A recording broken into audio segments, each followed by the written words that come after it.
Facebook, you have to go like through like 3 different things.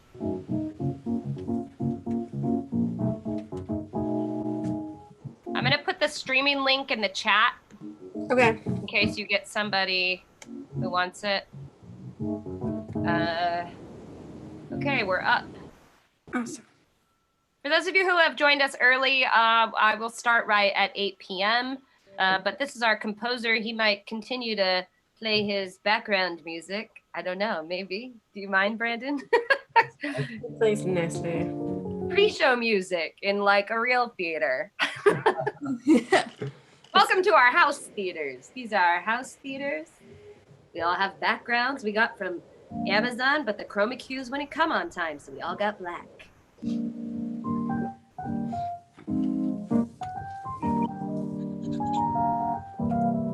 like Muzak in an elevator. Our home theaters kind of feel like elevators. They're so small. I think the elevators are way bigger.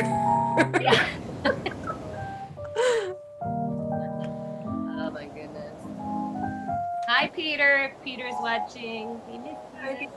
Hi, Peter. Where are we commenting on that we can see that?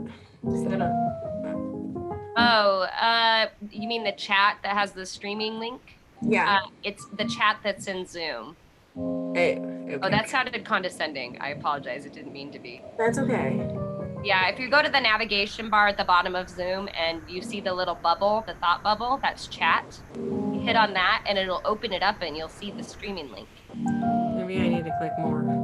Chat. One sees orange. Ah. Okay.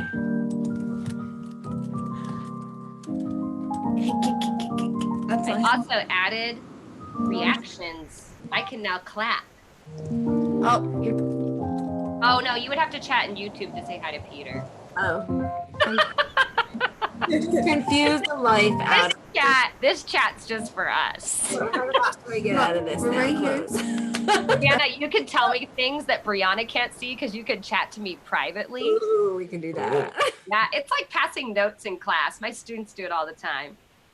I get very confused when people do it during class. I'm like, wait, I got a message. It annoys me. It annoys me greatly when they do it during trying to class. focus, and all of a sudden I get this ping. I'm like, Or when they used to do it during rehearsal, that annoyed me greatly as well. And I would tell them to shut up, and they don't listen. Say hi, everyone. The best part of home theater is I can drink a beer. Hey, you know, in the Czech Republic, they have like production meetings and they'll have like beers in the center. Because they think that the Irish drink the most, but really it's the Czechs. They did a study. Somehow, I just see you game. I know. It really should just be a photo. Yes. Paul. Yeah. Paul would be Paul's actually mostly, he has a lot of Czech as well. Makes sense. Found out later, his mother. All right, 3 minutes to places. Thank you, places. oof. You okay, kid? Yeah, my arm's sore. Do you need help? I got it. I dare not touch you. I'm gonna knock you real hard. Look at Jace. Oh my gosh, it was so funny. We came home from Boston. Everyone should be able to hear this. Jace chose me. That's because I was still bringing luggage inside. No, because you were like, come here. He goes, no, I'm loving Nanny. He gave me love. Oh, well. He knows how to make mama jealous. She's so mean. It was so funny. I love you too much, Nanny. Too much. I love you too. Did you see his thing with the... I told him that. Dad. I was teaching him dance moves. Dad, Danny got this thing on the iPad that you press it and it sounds like an air horn. He does. And he's like, here, Daddy, take it, press it. And Danny takes it and he presses it. And as soon as the air horn goes off, Jason's like, That's awesome. I feel like I look weird. you are weird. You look adorable. That's fine. It's very cute. No, leave it. It's very cute. It's going back up. Leave it alone. It's going. It's just my arm. It's You have 30 seconds. Oh my god, skills. I forget what they call this on the Daily Show. It's like the in between the like in between segment. Okay. I feel like we should hashtag a bunch of celebrities.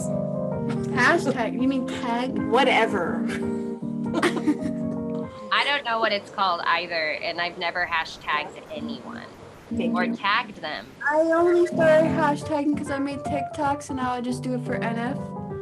So I did one and it shows like the first 3 months of my arm and how it's It's changed. pretty cool, actually. And then I was like this video and follow me if you want to see a year update so people will think it's new. But it's not. They still got another 6 months to wait. I should put that in these comments for YouTube. Mhm. Yeah, I was proud I did one TikTok because one of our actors in Count didn't want to, and I said, I don't either, but we're gonna do it. I And I'll didn't want do it. I told her I would do it with her, and she's like, "Oh, I'm gonna do it in a little while." And she went and laid down, and then I went to bed with Jace. Well, we and tried, the next but we morning. felt She's like, so- "Yeah, I did the TikTok by myself." No, because we were going to go to a restaurant and like I was gonna do thank yous of you like actually saying thank you. True. But it was weird and I was like sneaking. I was like I feel like I'm like sneaking and recording someone else. I was like I feel real uncomfortable. It is what it is. And now it's 8 p.m. So, like a good maestro, we're going to go ahead and get started. Never more scared in my life than working on a show for an opera and getting a thing from the maestro saying that we were 27 seconds late on starting the show. Oh my gosh. They are a special breed, those maestros. Mhm. Hi, my name is Jessica Lopez Barkle. I am the theater program director at SUNY Sullivan, which is a community college up here in the Catskills of New York State. For those of you who are watching from wherever, because this is a different experience for us. Normally we do live theater in a theater and people from all over can't watch it. So this is fun. In the screen with me are my dear friends, Brianna Warden with the pigtails and Jana Walter next to her. This is their play. They are the performers and the playwrights. Thank you. I'm sorry. So if you've tuned in to something that you aren't supposed to be tuning into, this is what we're doing right now. A play called Thank You, I'm Sorry by Brianna Warden and Jana Walter, who are in the screen with me right now. So this is what we call in theater a curtain speech. I have a curtain behind me, so it kind of counts. And I'm going to talk about a little bit about the limitations of our particular production here online, live on YouTube. One thing that may happen and has happened in a live performance with an audience out there is that it pops off because there are robots that track the live streams, and we might say something like the C word and not the bad one, not the but that one apparently makes robots want to turn it off. And I said it in a curtain speech and I didn't know. So we won't say that word. That's the word that shall not be named. That is a virus that makes us all have to be doing this right now.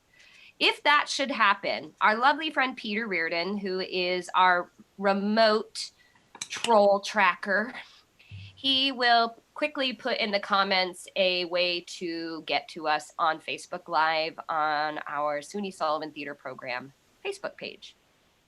We had hoped to stream on both, and we were capable of doing that, but somebody disabled it on Zoom. And Zoom, if you're listening, this is my finger wagging at you. So, this particular production is a docudrama by the ladies in the screen with me, and we had hoped to premiere it in what is Neurological Fibromatosis Month, which is what we are currently in. I'm wearing my blue, and Team Awesome are wearing their shirts. One's a fighter, one knows a fighter. And I know our composer is wearing a shirt, and our stage manager and I both want one, but the mail system does not work very well right now. So we can't be on Team Awesome, but if you want to join Team Awesome right now, you could probably go into your own bedrooms and put on blue and green. Those are the colors for NF month. We are raising money for the Children's Tumor Foundation. There should be a link, and Peter will put the link in as well, but it should be there because I use Streamlabs. It was a new skill I had to learn. And please donate money to help the Children's Tumor Foundation. Be inspired to donate during. I know these are tough times, but this was the month that we typically set aside for this, and everyone's hurting because we can't do the things that we used to do. We pay for our ASCAP license and our BMI license through the college. And usually that gives us a little bit of freedom with about 30 seconds of music. So if you're offended by anything we use, we apologize in advance, but we are trying to continue the aesthetic quality that the women want in their production that helps you give, sort of a sense memory with music to the time periods we're in. So we apologize in advance if you're offended. If I should start dancing and like Willa, our stage manager, who you can't see right now, she starts dancing, and like our composer pops in and he starts dancing, and Brianna and Jana start dancing, that's because we're doing what we call the buffer dance, because we're up in the Catskills and the bandwidth up here is not the greatest. So sometimes the wind, the rain, which is happening today, pops us off, and we apologize, and you might not be able to hear. So if we start dancing, it's because we're trying to entertain you until we can get either our actor back or wait until the buffer goes away and you can hear us. This particular production is a staged reading. Which means in live theater that the actors are not particularly memorized. They are reading the play to get an idea how it sounds and help write it and get feedback. So we will be having a talk back after the show. The last talk back we had mostly turned into people asking questions about Brianna and Jana's life or just talking about it, but we also are welcoming feedback about the play. So please stay after and help us out if you would like. It means also that we are just doing the basics. Obviously, we're in Zoom, a Zoom room, and you are watching on YouTube. Therefore, we are doing the basics with our set projections design and sound design. We have a live composer playing and has written some music. We've got some music that we'll be playing. We have projections that will be in the tile that you see my face in. I will be running the projections, but it is not what we intended. The design was to look more like a huge journey as we go along the show. And by the end, and the cyclorama, which is the big white thing at the back of the theater, would be filled with all of the thought bubbles of all of the things that Brianna and Jana have experienced, looking very similar to neurofibromas, which are the cafe au lait spots that Brianna has on her arm and many people with neurological fibromatosis have. It was going to match that in the design, but we won't be seeing that. So we do a little bit of it. It's just the basics. Lastly, well, not lastly, couple lastlies, but there are some images of Brianna's medical process, and some of the images there's no nudity or anything, but just a warning that there are some medical images that are medical images. No worse than anything you would see on Grey's Anatomy. So it is what it is. Dogs, babies, people, wind, noise, lawn mowing, those might happen. We're at home like you are. So please forgive us for any of that, but no different than going and seeing it play at the Public Theater in New York City and the subway goes by. It is what it is. Just forgive us.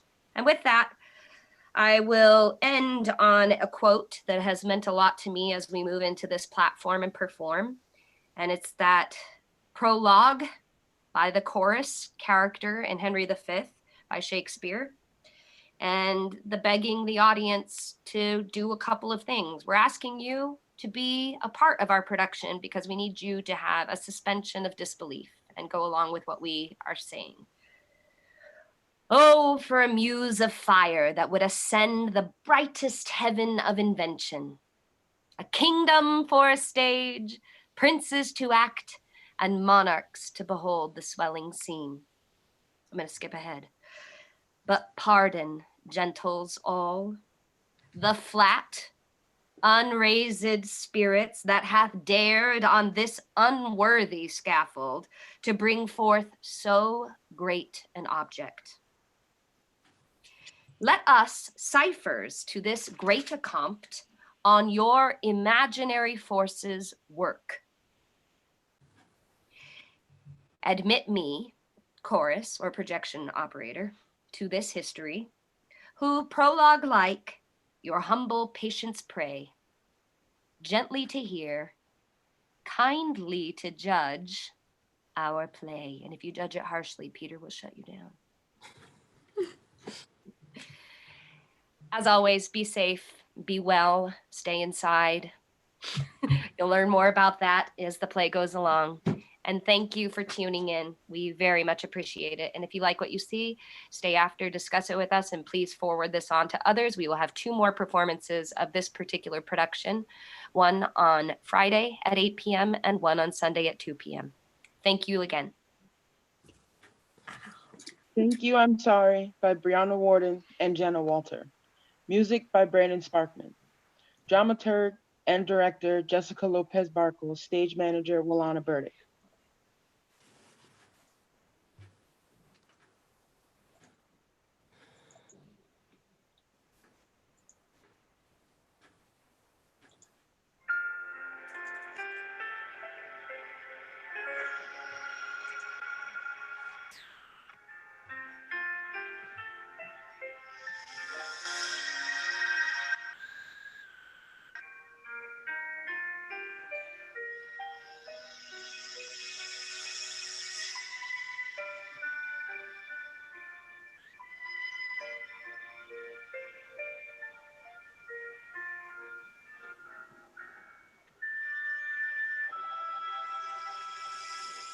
I had brought her to an orthopedic locally, and he took off her shirt to examine her, and he saw all these spots on her body that we now know are called cafe au lait spots.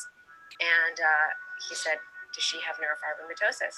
I'll never forget sitting in the pediatrician's office, and he took out his pen and he started counting the cafe au lait spots. And I knew immediately that he was going to tell me something was wrong.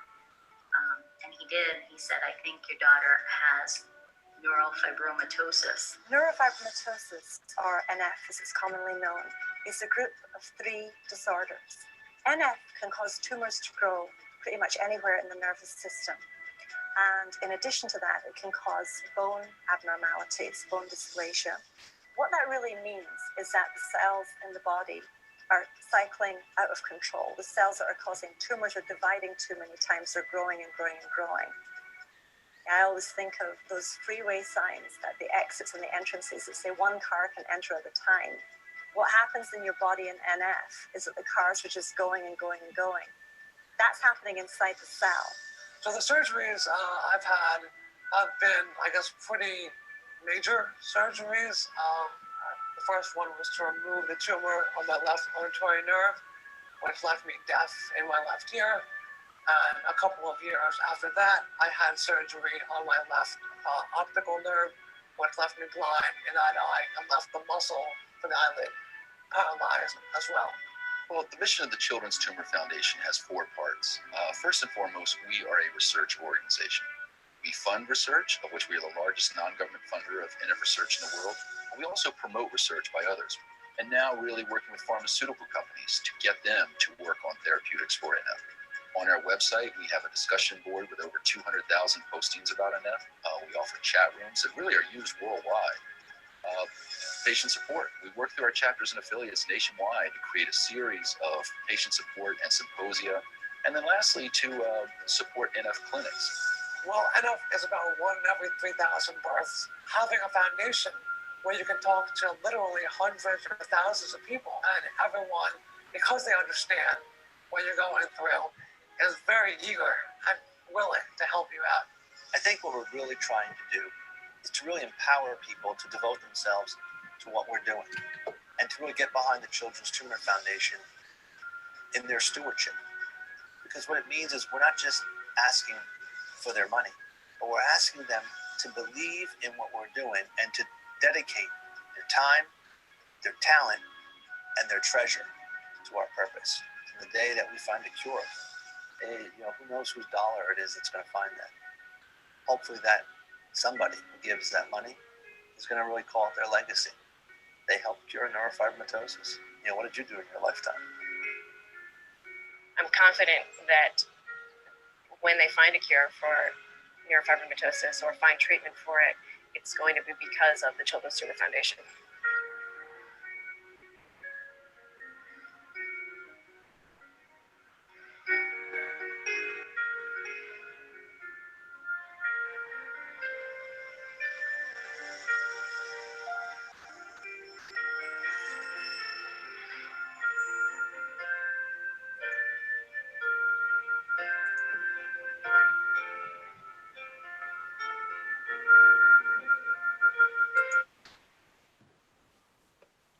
Scene 1.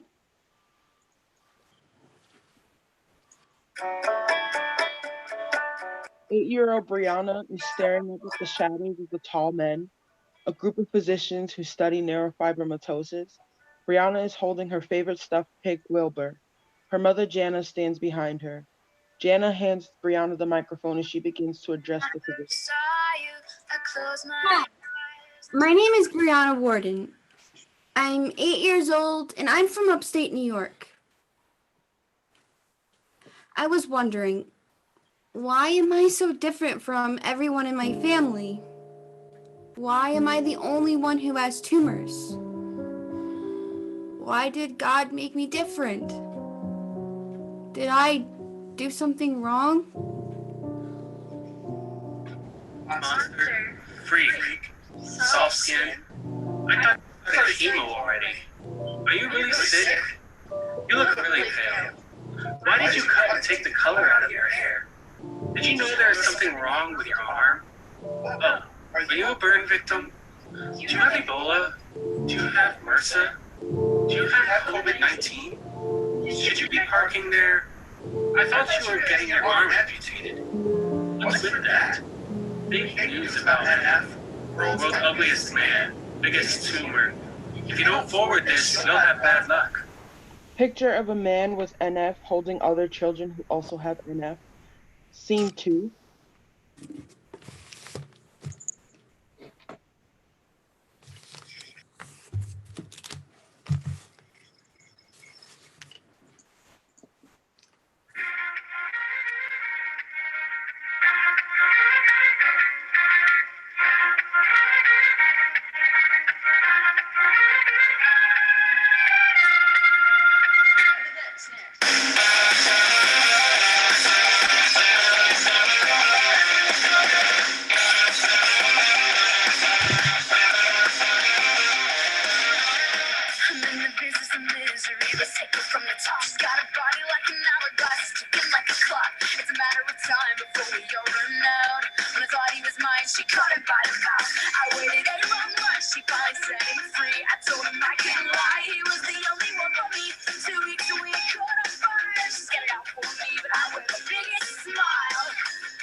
That day was the start of it all.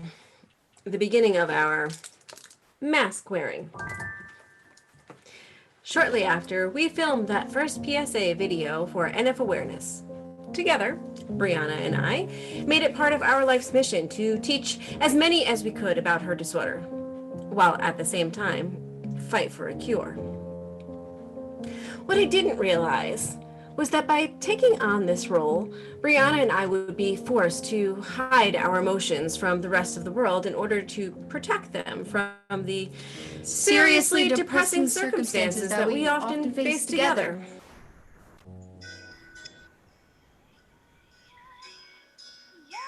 Brianna morphs to young Jana and gets a car seat with infant Brianna.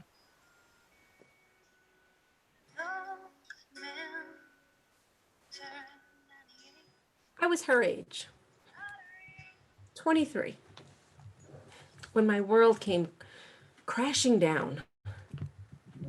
Bree was just 2 months old at the time. I was detached and full of anxiety. You see, I had been saying that there was something wrong with her from the moment that she was born. And then one night, after having begged her pediatrician for an x-ray, he called me to tell me that Brianna had a spiral fracture to her upper left arm. He said he reported me to Child Protective Services and they would be contacting me. I fought for weeks to get this pediatrician to tell me what was wrong, to order x-rays, and now I was going to be brought up on child abuse charges. I look at Brianna today, And she still seems so young and so naive. But the truth, the reality, it's like looking in the mirror. Scene 3. Year is 1997.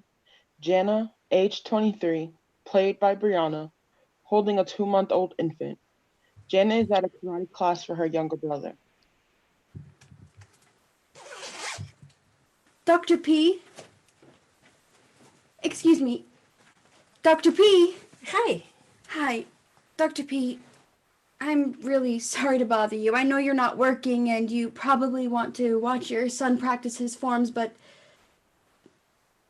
could we please talk for a couple of minutes? Are you okay? I'm not sure. You're shaking. Thank you. I'm sorry. I appreciate you taking a moment to speak with me. This is my baby, Brianna. She's beautiful. She's perfect. Congratulations. Thank you. No, I'm sorry. Thank you. That's what everyone keeps saying. She's beautiful. She is. I think that she's the most beautiful baby, but there's something wrong. You see, she was born with all these spots, like these birthmarks, and her left arm is completely different in color than the rest of her body. And I talked to her doctor and the nurses at the hospital, and they said that it's just newborn discoloration. But then I found a lump in her arm, and I begged her doctor to give me an x-ray, and he wouldn't until one lump turned into 3 lumps. And then he called me at 11 p.m. last night to tell me she has a spiral fracture, and Child Protective Services would likely be visiting us. He didn't even give me an orthopedic to follow up with. Who do I take her to? I had a 23-hour labor with her, and I pushed her for 4 hours. Could it be what? That her arm broke in delivery? No, I would never hurt her. What are these lumps? Are they calcium deposits? What do I do? Who do I take her to? I would never hurt her. Okay. First of all, I need you to take a breath and relax.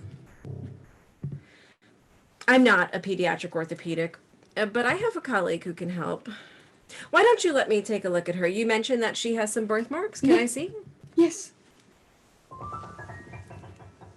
Would you like to take a look at her right here? Jana removes the swaddling and then starts to undress the baby.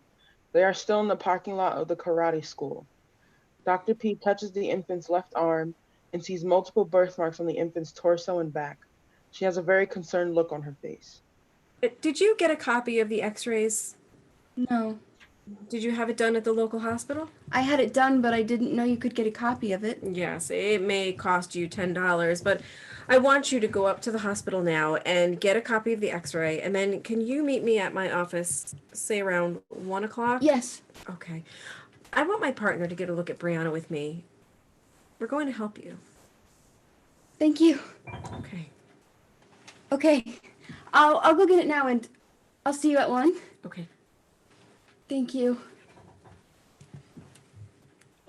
Jana arrives at Dr. P's office. She has a copy of the x-ray. She's anxiously sitting in the waiting room with Brianna in her arms. She and Brianna are called back to an exam room. Hi. Thanks for picking up those x-rays. I'm going to take them into the other room for a minute and get a look at them with my partner. Is that okay with you? Of course. Okay. Whoever can help. Okay, great. Thank you. And listen, if you could just get her undressed down to her diaper, I'll be back to examine her in just a few minutes. Sure. Thank you. Jana can hear the physicians talking outside the door. Their words are muffled. They are using terms that are difficult for her to understand. After a few short minutes, Dr. P returns to the exam room. Jana, my partner and I both took a look at those x-rays, and he shares in my concern. I could hear you talking, and I don't understand. What is wrong with my baby? I'm sorry. Jana, has anyone in your family ever had birthmarks like these or problems with tumors? No, and that's why I'm so concerned. Tumors? Did you say tumors? Do you think she has tumors? Does that mean cancer? I had an aunt who had breast cancer and a cousin who has non-Hodgkin's lymphoma. What do you think she has? What is wrong with my baby? No, I don't think that she has cancer. I think Brianna has neurofibromatosis. It's a genetic disorder that can cause tumors on the nerves of the body. One of the symptoms are all of these birthmarks and the skin discoloration. I think that the lumps in her arm may be the beginning of some tumors. I can't tell without an MRI, but what I can tell on that x-ray is that her arm is not fractured. You see, the bone in her left arm, it's concave on both sides, and these markings here are striations. They're more than likely from the neurofibromas or tumors that are developing in her arm. I would like you to follow up with one of my colleagues at Westchester Medical Center. He's a pediatric orthopedic. And we're also going to help set you up with appointments with a genetic counselor, a pediatric neurologist, all in Westchester. I will also contact Child Protective Services to let them know that they were misinformed.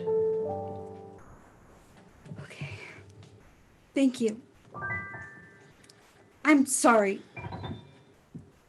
Thank you for everything. You know, the pediatrician mentioned she could have some disorder, but then he said that she couldn't have it because her father doesn't have it and I don't have it. I just wonder if this is what he was talking about. I'm sorry. Can you please write it down for me? Sure. Neurofibromatosis. Dr. P writes neurofibromatosis and hands it to Jana. Thought bubble projecting the word neurofibromatosis.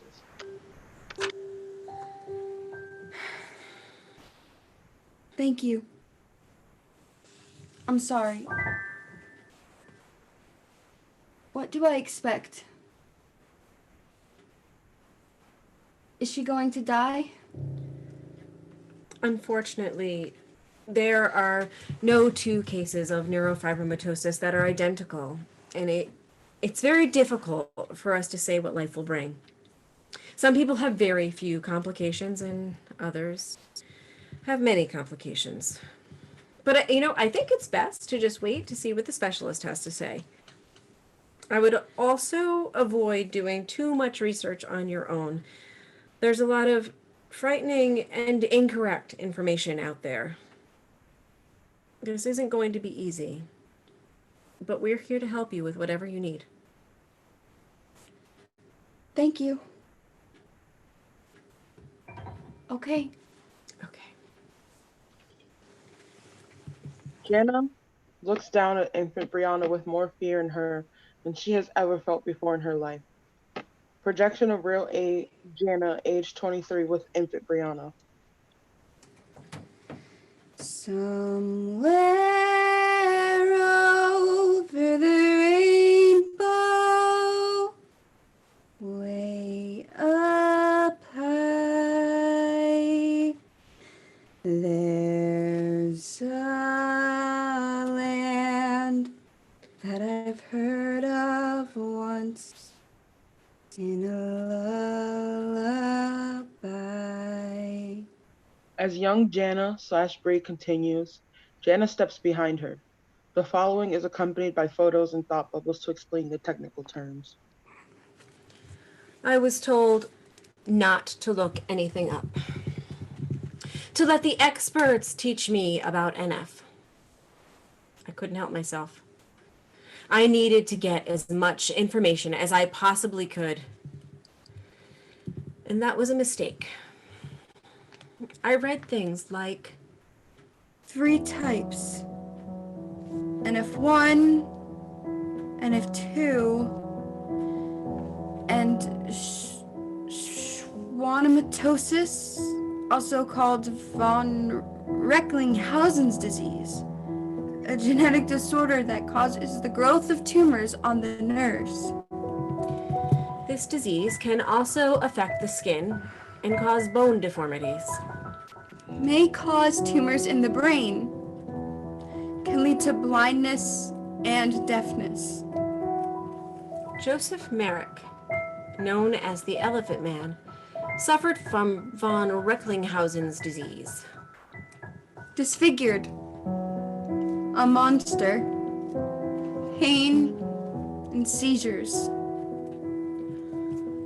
Elephant Man found dead in his hospital bed. Asphyxiated due to neck dislocation from bone deformity. Neurofibromatosis. 50% of all patients have learning disabilities. Neurofibromatosis and cancer. Neurofibromatosis and death average 8 to 15 years younger than the healthy human, with the exception of those with plexiform neurofibromas. Plexiform neurofibromas become cancerous. Plexiform neurofibromas are inoperable tumors that cause severe pain. Loss of limbs, disfigurement, death. Neurofibromatosis worsens with age, the onset of puberty, and pregnancy. 50% chance of passing the NF gene to each affected patient's offspring. No treatment. No cure. My beautiful baby is going to grow into a freak. A monster. And She's going to die. Scene 4. At the beginning of every scene, Jana and Brianna will be picking a top 10 rant from their NF buckets.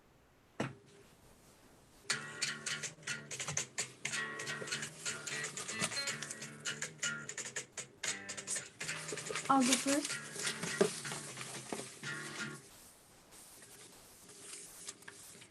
I didn't get to dorm for my last year of college. I gave up on my dreams of performing arts and went into the field of nursing to better care for my children.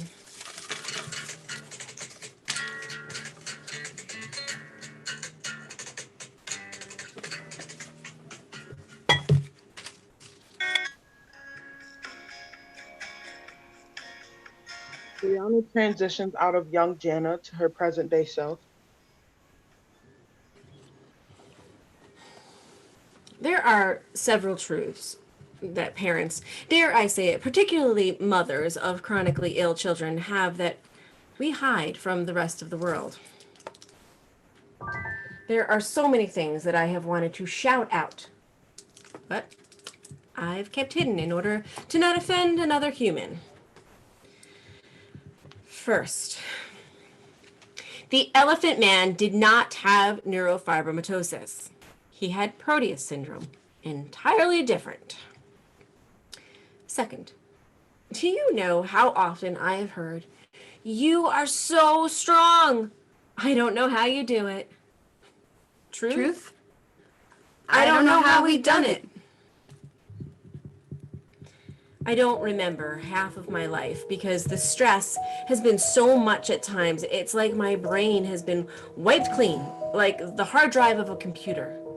Like stuff was never there, like it never happened. The truth? I feel like I'm drowning almost every single day. Like Bree, I put on a smile to protect others from the horrific fear and pain that we have. I tend to isolate myself. No matter how many times I'm offered help, I always feel alone. I secretly suffer from depression. Sometimes it's severe. Did you know that there is a high rate of attempted suicide among mothers of chronically ill children? My relationships have been a mess. And I'm very aware that it's not either one of our faults. It takes two. Marriages fail, particularly of parents dealing with a sick child. One parent is the caregiver and the other, well, in my case, I'm the caregiver, and all I'm going to say is that I have always been so jealous of the other parents, you know, the ones in the hospital waiting rooms, the ones that are there holding each other up as they anxiously wait to hear if their child survived surgery. I've sat alone for literally hundreds of hours, waiting to find out if she would walk again, if they got all the cancer out of her body, not one, but 3 cancerous tumors. Waiting to hear the words, "She made it out of surgery, and she's waking up in recovery, waiting to see you." Actually, no matter what they say, all I hear is, "She's not dead. Experiences like that do thicken your skin. In my case, my skin may be so thick it makes me impossible to be loved. Parents of chronically ill children tend to distance themselves for two reasons, but they do it from everyone, whether it's their spouses, their family, and friends. It's either because, one, they're afraid that the illness is just far too much for people to handle, or two, they don't want to be a burden. Life with a chronically ill child is exhausting.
That reminds me.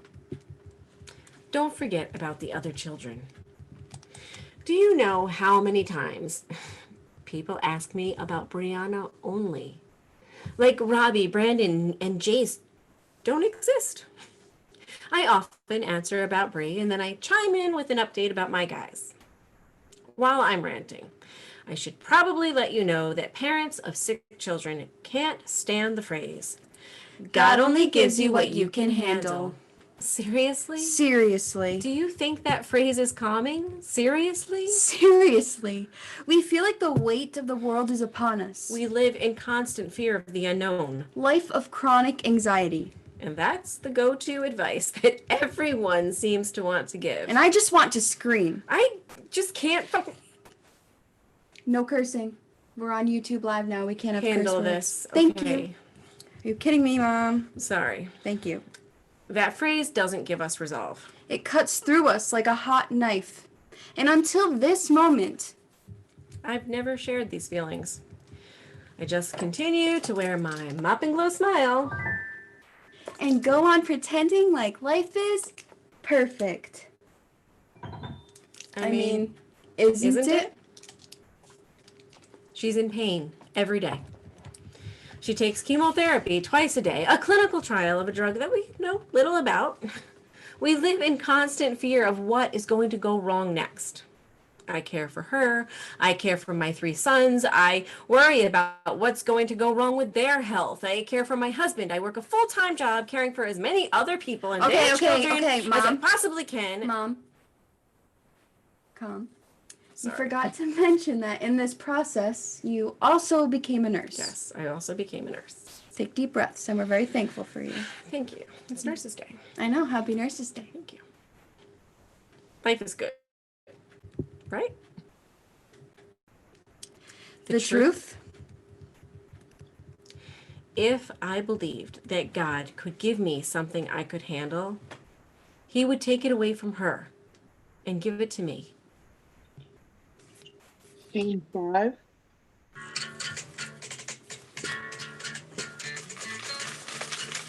You want to go first? You want me to go first? You go first. I like that. Okay. You show me your bucket. Oh, yeah. NF. I am immunodeficient. I lost the time of having a normal mother-daughter relationship because NF took the forefront.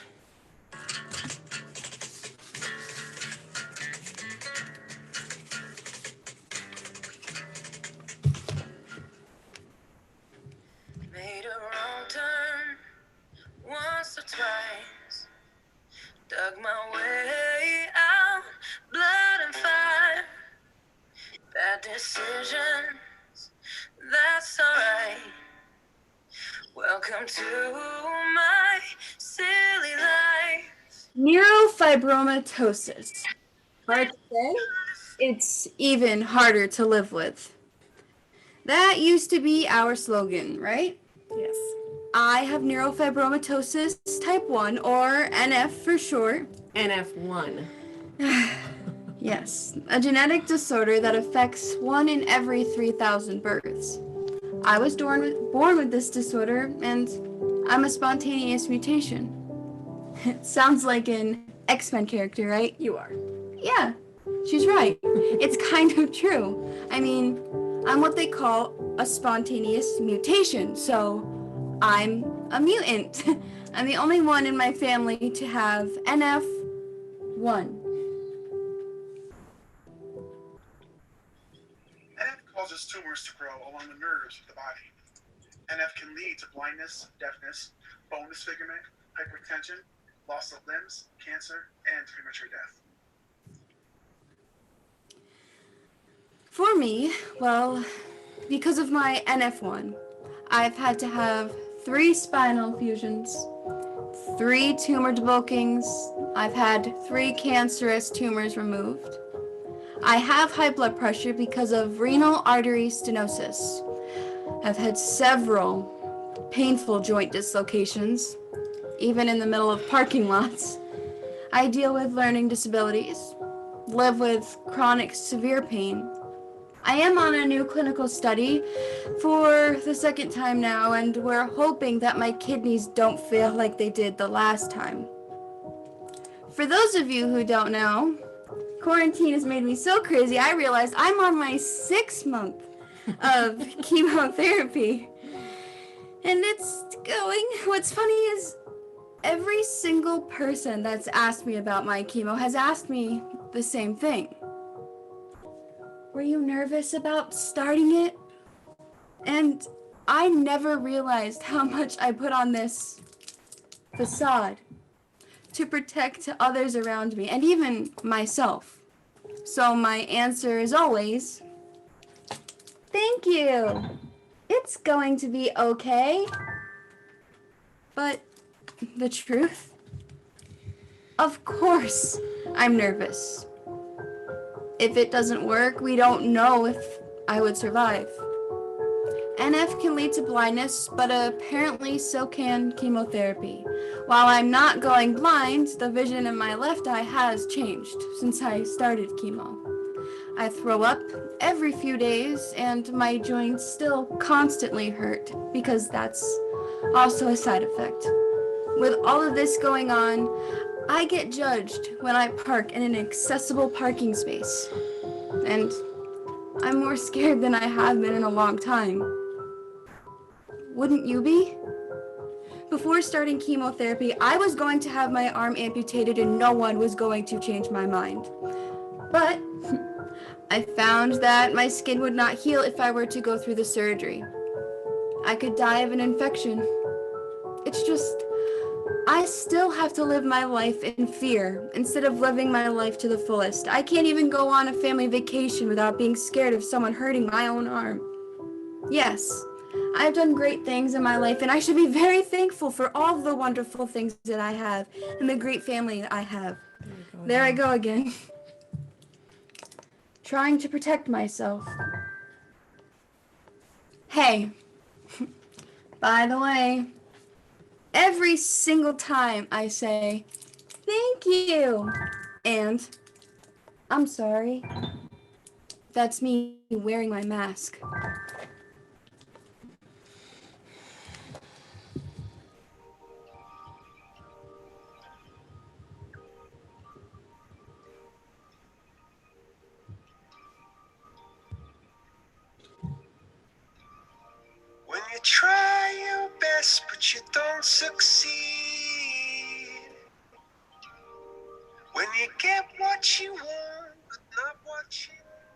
knew that I was different from other kids. When Brianna was born, she had multiple spots all over her body, and her left arm was an entirely different color from the rest of her body. I was diagnosed at 2 months old with neurofibromatosis, but I think it really hit me when I was 8 years old and I went to a neurofibromatosis forum, spoke to a big group of doctors, and they explained that I was different. Hey, Jace, can I have a picture with you? NF has taught me to be a more positive person. Brianna, we always say she's like sunshine. I've gone through horrific surgeries where they told me I probably wouldn't survive. They didn't think I'd make it over the age of 7. And I'm 22, graduating from college. And I think that if I'm positive and continue to advocate and help others, it gives me that drive and passion to keep on living and keep on fighting. Brianna is truly the strongest person that I've ever known in my entire life. Everything that she's gone through has made her the person she is today. You know, the strong and kind-hearted person that she is today. And you're all prepped, ready to go? Well, you're not really. She used to tell me when she was going in for a procedure, Mom, is it okay that I'm scared? And I would say, Brianna, it's not brave if you're not scared.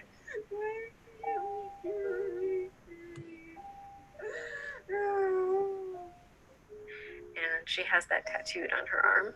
And I think I was saying that more for me, but honestly, she is the bravest kid I know. Singing has been one of my biggest passions. I've always sang since I was little. My mom jokes saying I sang before I could talk. There was a time when they removed a tumor, the cancerous tumor from her cervical spine. They had to go in through her throat. And in doing so, between the intubation and all the swelling, her vocal fold was paralyzed. They took the camera out and said, you might not be able to talk normal, swallow normal, and you definitely won't be able to sing. And they left. When she lost her voice, she was absolutely devastated. She's an amazing singer. I just felt like my world came crashing down because I didn't want NF to define who I was, but I lost my voice. And yes, I love to sing, but my voice is also how I advocate for NF.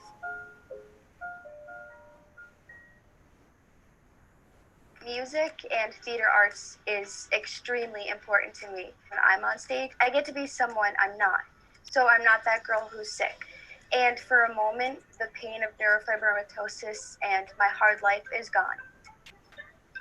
My goal is to get my master's in drama theater, to use my background in psychology to help children or adults cope with various disabilities using theater arts. It's really important for me to help others with NF because I understand where they're coming from. For us, the best part of CTF has been the networking and then meeting other families for Brianna to know that she's not alone. The funding that goes behind the clinical trials is really through CTF. If it weren't for them, the clinical trial that Brianna is currently on, where would we be without that? So eternally grateful for CTF.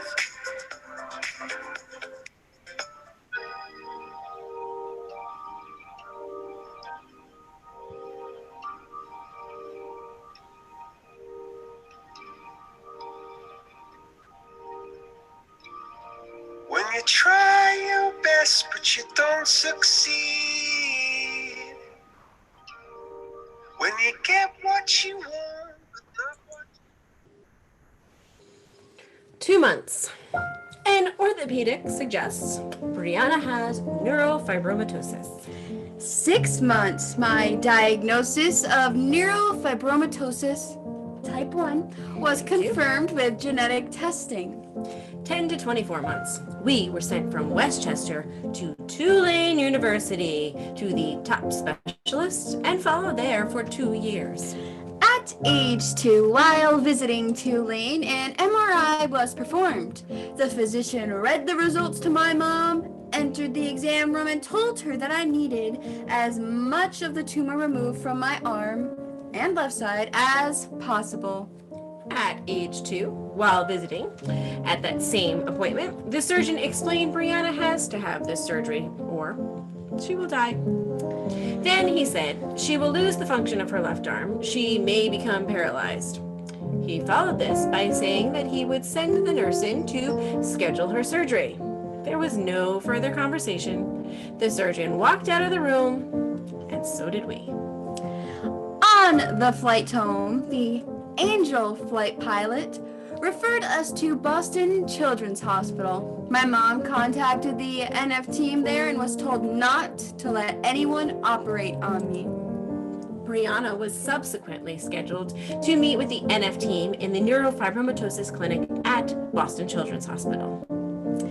2 years. I was evaluated at Boston Children's Hospital. The NF team continued to follow me to monitor my eyes, ears, perform full body MRIs, which, as some of my NFers know, can take 4 to 5 hours. Fun times when you were Yes. sedated. Now it's even more fun when I'm awake You were so and great. can't move for 5 hours. And my mom had to meet with the genetic counselor. Around this time, I was found to have severely enlarged tonsils and adenoids. I had a tonsillectomy and an adenoidectomy. You got it. And during this time, during my post-op, my blood pressure decided to spike. It was very high, so I was diagnosed with hypertension by age 2. Want to tell them a cool news, a little cool trick I can do? So to teach her how to swallow pills when she was just 2 years old, we got her mini M&Ms. It's a trick I use in nursing now, and taught her how to swallow those mini M&Ms. Swallowing pills was a breeze.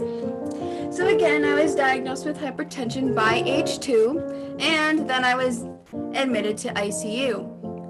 My high blood pressure was caused by a malformation of my left kidney. So I was diagnosed with renal artery stenosis and a deformed left kidney. Like a shrunken avocado. I think my kidney is cute. Thank you. It's adorable, little shrunken avocado. 2 to 5 years, Brianna continued to be followed by her NF team at the Boston Children's Hospital. She continued to have yearly MRI exams and was monitored by the renal department for her kidney function and hypertension. By age 5, things started to get exciting. We discovered Brianna had scoliosis, or curvature of her spine. She was referred to an orthopedic. 6 to 7 years, I continued to be followed by my NF team for my eyes, genetics, MRIs, kidneys, and of course, orthopedics. But by age 7, despite bracing and physical therapy, my scoliosis worsened, which means I needed surgery. Even though I was supposed to wait till I was 10. But yes, I'd like to show them. So I had a spinal fusion of C3 to T11. So it ended right here in the middle of my, can you stand up a little bit? Thank you. Right here in the middle of my back. 18 hours in surgery. Diaper tie. I mean, some of the doctors, I guess, had to diaper up for me. I was alone for 18 hours. It felt like 2 for me. Waiting to hear if you survived. I'm sorry. On a serious note, they had to fuse both sides of my spine. So they went through the back, the back, the front, and the sides of my chest. I had a chest tube.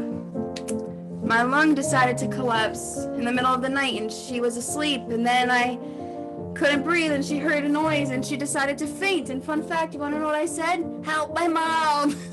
True story. But you know what? I couldn't breathe. I thought you were going to die. I'm sorry. I'm sorry. It's not funny. Mm-hmm. Recovery was exceptionally painful and very hard for me. It was so painful that I threw up my blue ring pop in the hallway as they were forcing me to walk. I didn't want to get out of bed, but nurses are scary in a good way. No offense. Mm-hmm. Be nice. It's Nurses Week. I'm very appreciative for all nurses and health professionals. So I spent several months in a wheelchair. I was away from my brother and my puppies for weeks. When I finally got to go home, something happened. My back hurt and it smelled. Yes, it did. It's rare, but I was allergic to the sutures used in surgery. So hundreds and hundreds of stitches just festered and forced their way out as my body decided to reject them. I was rehospitalized and I spent 2 months in the hospital due to the spinal surgeries and the complications due to the stitches used. So, the doctor decided I should be home. So he was going to teach my mom how to remove these stitches from my now open spinal fusion. Hundreds. I know, hundreds. I felt it. I know. Believe me. I know. This is when my mom realized she not only wanted to, but needed to become a nurse. It's true. By 10 years, Brianna's left wrist began to dislocate. She had so much pain in her left arm and her hand. To determine if the nerves would handle surgery, the doctor stuck a long needle into her wrist, injected some medication, and Brianna screamed in pain. She was a candidate for the surgery. I remember, I love this doctor, but I remember saying, I no longer like you because you're making me get a needle in my wrist. Told him you were not going to be his friend anymore. I did. I feel so bad. Anyways, 12 years. 3 pounds of tumor removed from my upper left arm. Can you hold it? It's still a little heavy.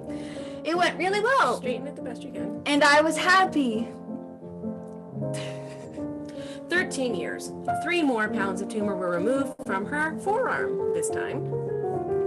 Brianna suffered from complex regional nerve pain syndrome. Rain, wind, her clothing, everything hurt her arm. I didn't want to go on vacation. Brianna was unable to tolerate touch. She was in more pain than ever before. After weeks in the hospital, finally, some medications to dull the nerves, in addition to occupational therapy and physical therapy, Brianna was finally able to go home. She continued to have pain, but at least at this point, it was a pain that she could tolerate. 14 years. My parents just divorced, and it's fine. Yes, it is. Yes. And a malignant peripheral nerve sheath tumor, or MPNST for short. Cancer.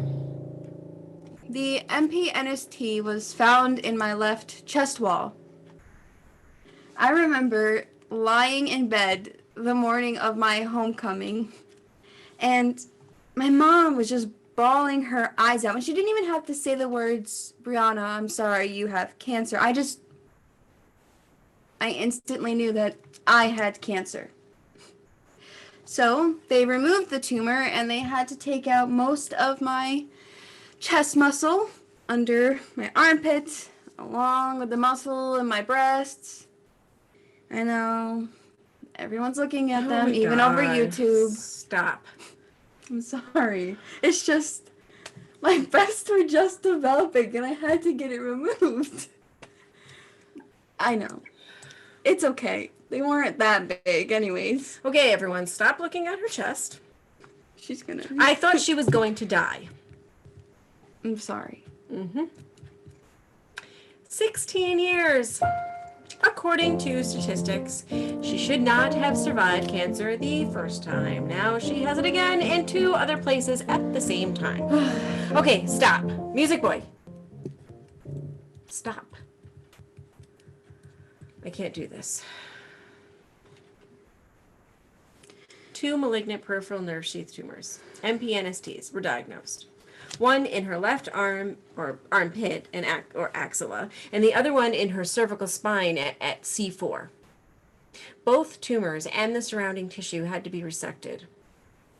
Post-surgery, Brianna had difficulty swallowing, breathing, speaking. She had left vocal fold paralysis. She lost her voice. She couldn't speak. She couldn't eat. For her, the worst part, she lost the ability to sing. But I was so glad because she was still alive. Singing was my only escape. I'm sorry.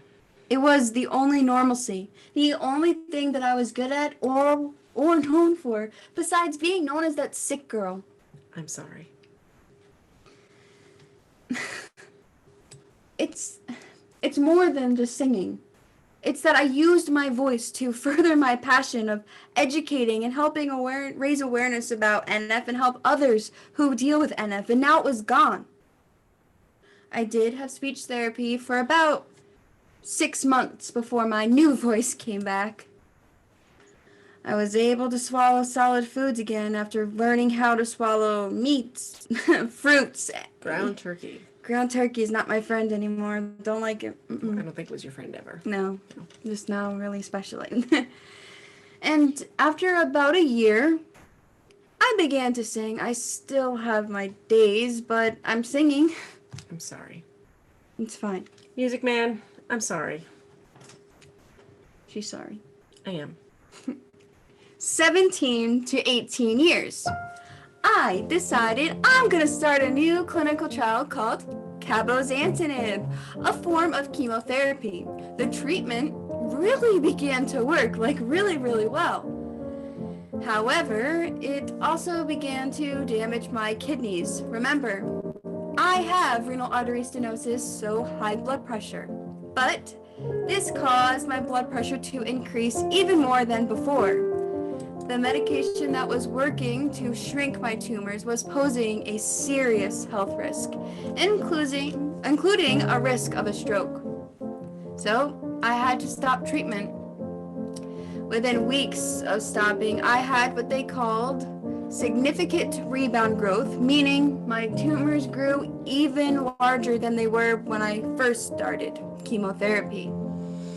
19 years. Despite her last experience with complex regional nerve pain syndrome, Brianna decided to have this new tumor growth operated on yet again. She had another 3 pounds of tumor removed from her upper left arm. So let's do that math. We're at 9 pounds of tumor removed so far. She recovered well from the surgery. However, without a treatment or a cure, her tumors continue to grow. And they will continue to grow. So how many surgeries can she have? 21 years. To be exact, it was the day before my 21st birthday. I had to have a PET scan, which is something people have to have every time they've had a cancer scare or cancer. Every few months, it depends on the person. So it was discovered that I have a nodule on my thyroid. In it. Yes, in it. Not on Deep it. in it. Okay. Sorry. Sorry. This indicates malignancy or cancer. Unfortunately, because I like to be a rare gem, it's too it's too small to be biopsied. So they just leave it in there. It's still there. It's like a little gem. I'm 23 now and it is still there. So I feel like a ticking time bomb. I'm sorry. It's fine. I'm sorry. Can you just... No, I'm sorry. Just wait a second. I'm sorry. To add insult to injury, that same PET scan that showed I might have thyroid cancer also showed that I could potentially develop cancer in the bones in my left arm.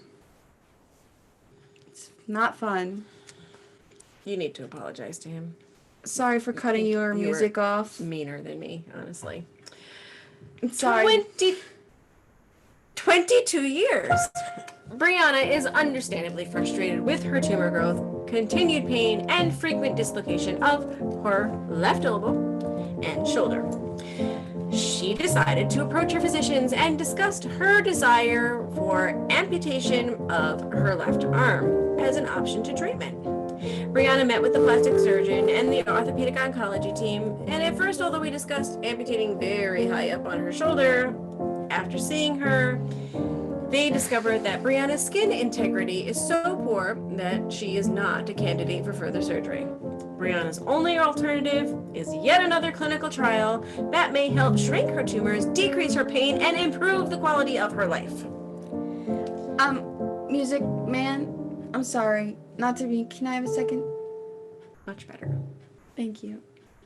I'm sorry. I'm missing out on so many things. Like, I still will cry myself to sleep on some nights because I am in so much pain. I am always stressed about letting my family down because I don't want anyone to think I'm being overdramatic. I even cancel things with friends. I don't go to parties because I am in so much pain. So I say, I'm fine. When a lot of the time, I'm really not. When I wear my mask most, It's definitely around the people that I love.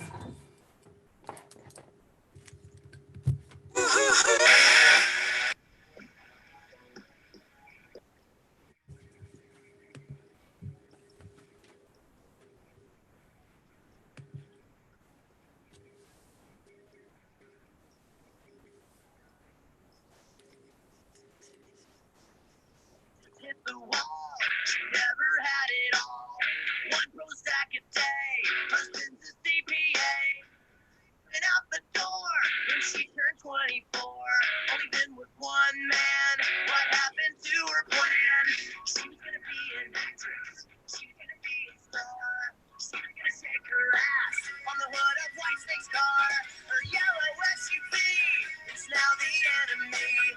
Looks at her average life and nothing has been alright since Bruce Springsteen, Madonna.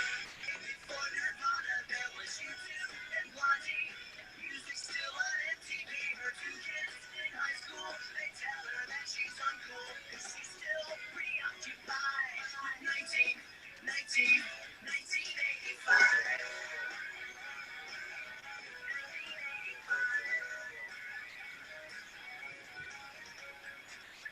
She's seen all the classics, she knows every line. Breakfast Club, Pretty in Pink, even St. Elmo's Fire. She rocked out to Wham, not a big Limp Bizkit fan. Thought she'd get a hand on a member of Duran Duran. Where's the mini skirt made of snake skin? And who's the other guy that's singing in Van Halen? When did reality become TV? Whatever happened to sitcoms, game shows on the radio? Springsteen, Madonna, way before Nirvana, there was YouTube and Blondie. Music still on MTV. Her two kids in high school, they tell her that she's uncool, 'cause she's still Growing up, I feel like I let my brothers down. I'm just always in fear that my brothers envy me in some sort of way. Are they jealous because they think I got special treatment over them, like getting autographs from my favorite baseball team while I was bedridden in a hospital? I know that sounds insane. I got autographs while I was in a hospital, but they were at home going to school, so of course any 6-year-old is going to think I'm getting special You treatment. have some pretty awesome autograph balls. I do. It's a lot to be jealous of, actually. But I wear my mask most, especially in front of my brothers. I'll tell them I'm fine, when in reality, I'm in pain a lot of the time. Not only physically, but I'm also mentally drained from being in so much pain all of the time. I want them to be able to live their life to the fullest and not be worried about their dying sister. I know that sounds dramatic because I am physically here, but that's just how it feels. There's no medication that takes away my pain. My tumors are just feeding off my bones, and so at times it can just feel like my body is just slowly fading away. But I cannot tell my brothers, because if I tell them, then they're going to be worried about me, and they should be worrying and focusing on themselves. A lot of people ask me what am I most afraid of about my disorder, or if I'm afraid of dying. And it's not that I'm afraid of my body dying, it's that I'm afraid of how my family would react if I were ever to be gone. And that's what I've always been afraid of. And that's the truth. Scene 6. Durant. You should go first this time. I don't know. I really want to mix this up. I know. Let's see. What are we picking today? Okay. All right. She wants me to go first. I didn't become a child life specialist. I don't know who I am without NF. Me neither.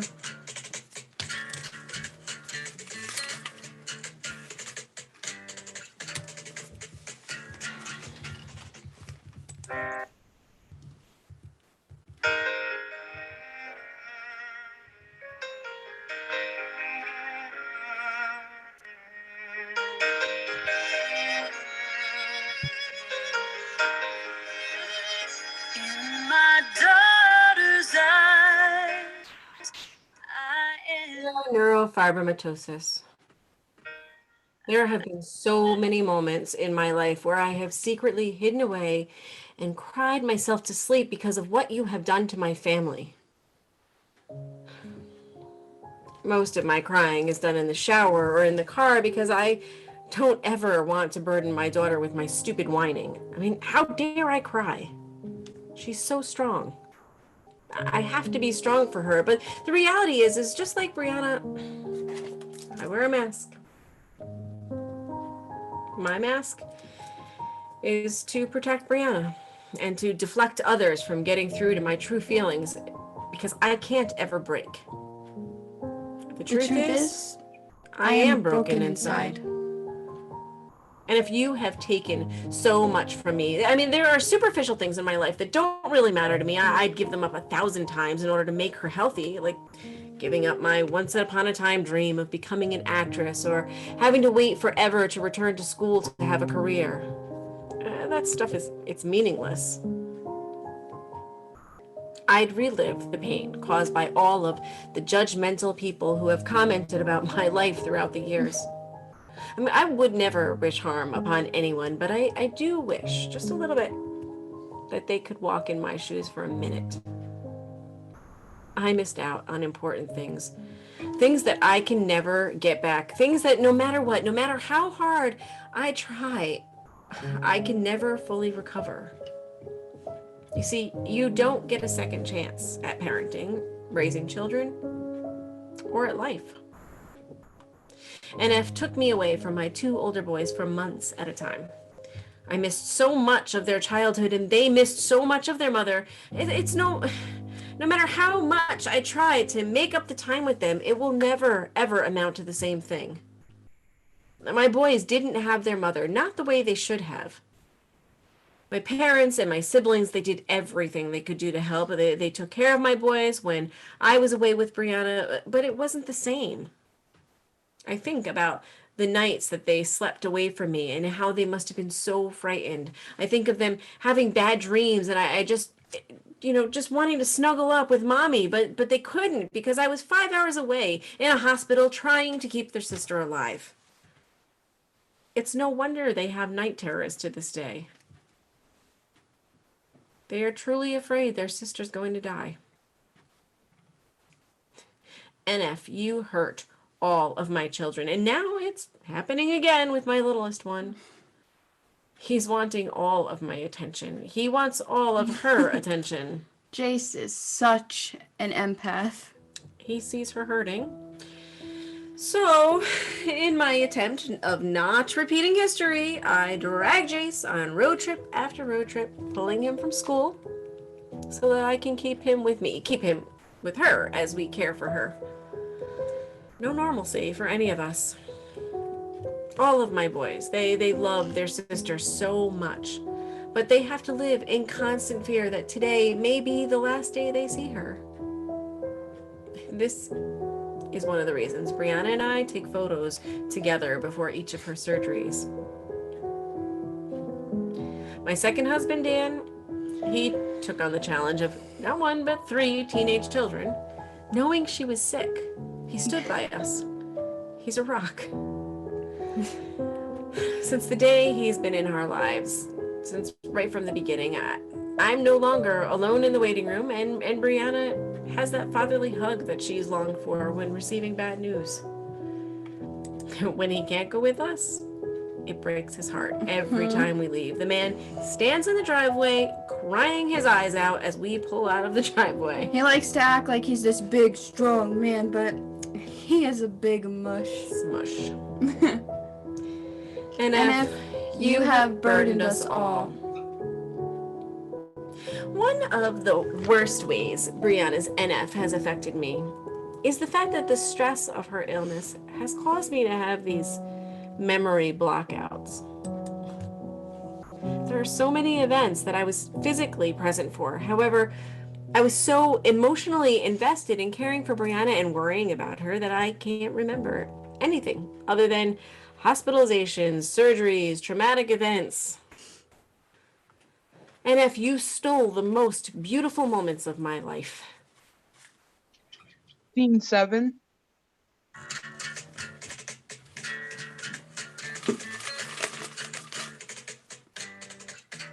mix it up, but I just hit my chest. Don't do that. I don't like that one. Aha. I can't walk my dogs. That's sad. It is sad. I love my dogs. Most stressful trip to Boston ever. Oh, God. Just happened. Traveling during a pandemic with an immunocompromised kid. I was anxious. That's an understatement.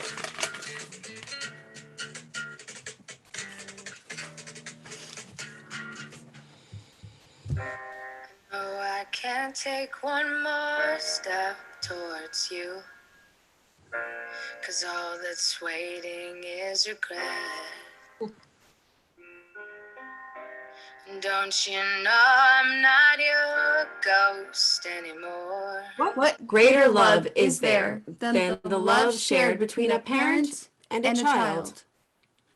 I have experienced every type of love imaginable. Romantic, parent to child, child to parent, but to me, parent to child is the truest and quite honestly, the most important love that there is. Agreed. I mean, by loving your children fully and unconditionally, we provide them with the foundation of what it is to be human, which is love. We teach them empathy and we give them hope. And my dream is that one day Brianna will fall in love and that she will be loved in a way that is different, of course, but equal to or greater than the love that I have for her. I have had my share of heartbreak. Brianna and the twins observed much of it. I never thought I'd be divorced. I mean, I don't think anyone ever actually expects it. I tried to work it out. I actually stuck around way longer than anyone would, or I think most women or couples would try to make it work. I knew things, and I ignored things in order to protect the kids. I was young and dumb, and I didn't know how much damage I was causing by staying. I mean, God, you know it's bad when your kids beg you to get a divorce. They were so tired of the screaming and the constant fighting. Who could blame them? What is love?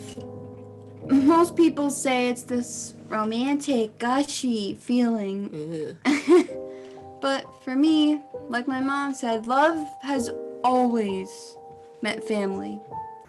Throughout my life, I never knew what true love was. Romantic love is what I'm saying. I know that my mom has my stepfather, the mush, who loves us all, and her especially. But I haven't had very many crushes. Boring. I know. Trust me, I get that a lot. My mom says my first crush was on George of the Jungle. Yes, you heard right. A fictional character. Oh, gosh. I had a crush on a boy in kindergarten. Don't look like you didn't know. I still don't know who it is. Then you'll never know. Oh, you're telling me. I didn't have my first boyfriend until I was about 17. I don't really count it. Didn't last long.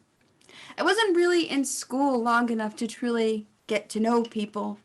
So I didn't date again till about 5 years later. Mm-hmm. And that's all I'm going to say about that relationship. Kindergarten. After divorce, dating was horrific. Dating a mother is hard enough. Dating the mother of a kid with a chronic illness, that's a whole different story. Yeah.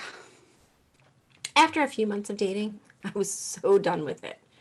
I had my 3 amazing kids. I was embarking upon my new career as a nurse. I was good with me. I didn't need a man. I was good. Mm-hmm. And then I met Dan. Mm-hmm. This guy from work who literally protected me from a bad guy who tried to hurt me while I was working an overnight shift. True. My real life Superman. Dan and I became friends. He made me laugh almost every day. And he has this infectious smile. His laugh. Oh, his laugh. It's so true. Dan likes football. The Bills are his team. And once upon a time, when I had the time, I followed the Jets. I still don't get why he likes the Bills. I don't get why you like the Jets. Our teams were playing against each other. We watched the game, we laughed a ton. The Jets won. I think we fist pounded home at the end of the night. No hug, no kiss. I left that bar thinking, whoever lands him is one lucky girl. And here we are, still together 8 years later with a beautiful little boy. My best bud. He's an amazing father to all 3 of my older kids and of course to Jace. He's been there for Brianna during her most difficult moments. He's wiped away her tears, literally. Hugged away her fear with the second time you were diagnosed with cancer. He just, no words, just came over and we all knew. He's that father figure and really the male role model that all 3 of my older kids have longed for. He shows them how to be respectful and strong, and that it's okay to show emotion and give empathy and love. Even with Dan, I remember I was so afraid when I was diagnosed with cancer the second time. But I wasn't afraid about having cancer. I was afraid for my mom, and I begged him. I said, please don't leave my mom because I'm sick. So this goes to show that I've always said that there's love out there for everyone, but I've never applied that to myself. Yes, it's because I am an independent, guarded person, but I've always had to put my illness first, and then I would always be worried about school. So I know that I deserve someone to make me happy and help me through things, but I'm scared because I may never get the chance to have children. Some people with NF can, but because of the circumstances and the things that I go through, we don't know if that's an option for me. My mom has always said, Brianna, you would make a great mom. I can't wait to see how you are when you have the chance to be a mom. Like that. Yes, you do. No, I don't. When you were 23, you did. Okay, go ahead. To feel that bond of motherhood. But, like I said, I'm not sure if I can have children. I'm not even sure if I want to have children. But it's the fact that NF might have taken away my chances to decide. Yes, I have a 4-year-old brother who is my best friend. Oh, I can't tell you how close we are. And I will always love him and care for him as if he was my own. But he's not my child. So if I do find someone, will they be okay if I'm unable to have children? Physically, I mean. What if they fall in love with me and I end up sicker because of NF? How is that fair to them? Or what if I fall in love with someone and they leave me because NF is just too stressful? How is that fair to me? It's happened before. As for Brianna, you can see she is guarded. She's fearful of opening her heart. She's seen me hurt, and she's fearful of the same.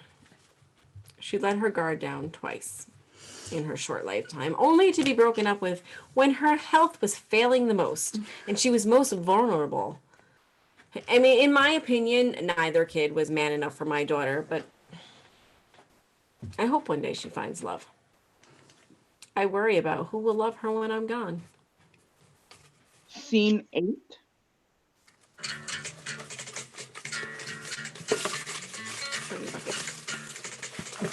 I know, I just really want to mix it up. Mix it up. Okay. Oh, this is really ironic. Go ahead. I am afraid to have children, and I don't know if I even can. I won't get to hold her hand as I pass away in my old age. It's sad.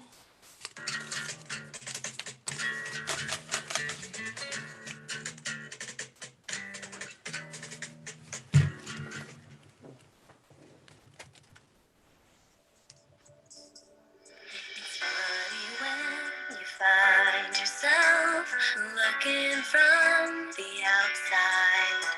I'm standing here, but all I want is to be I've been in 2 relationships in my 23 years of life, but like my mom, people like the idea of me.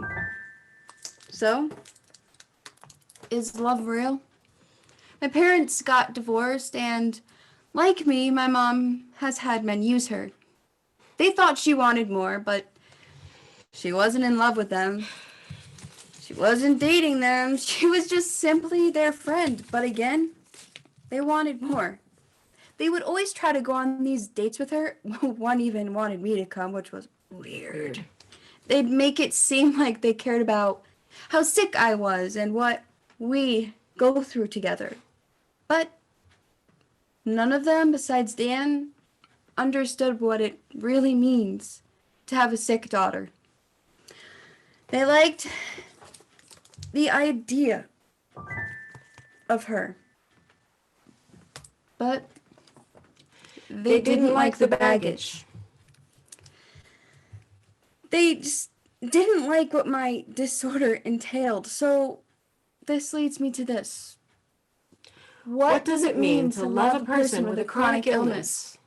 I know that everyone has their own story, but whoever I end up with has to understand that I need extra love and support.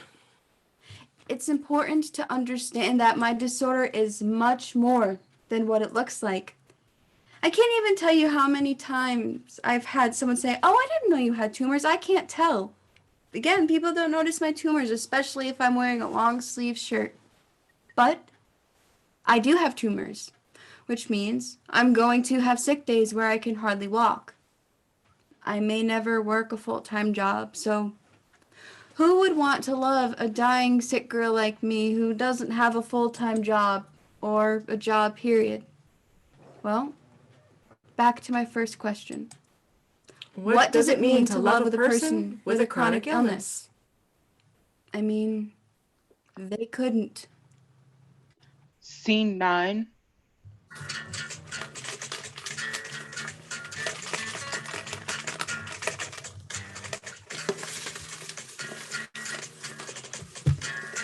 You go first. I lost my identity. I didn't get to perform in a musical I wanted to.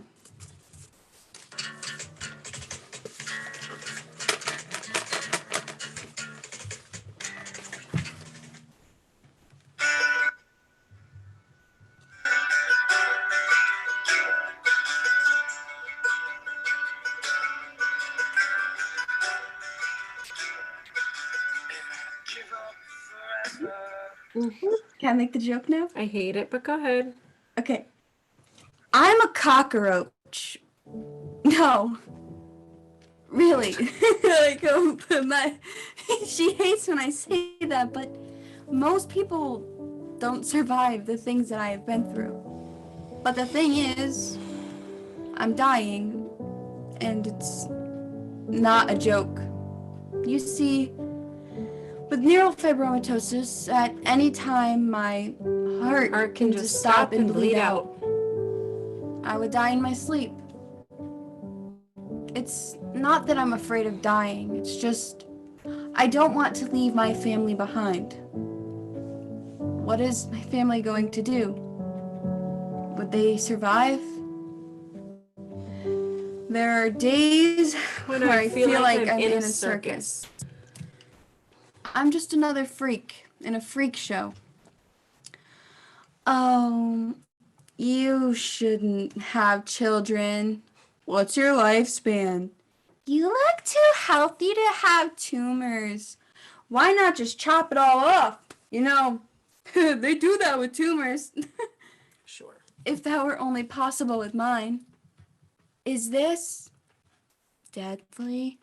Just pray and be positive. Positive energy makes it all go away. Or use a magic cream that makes your tumors fall off.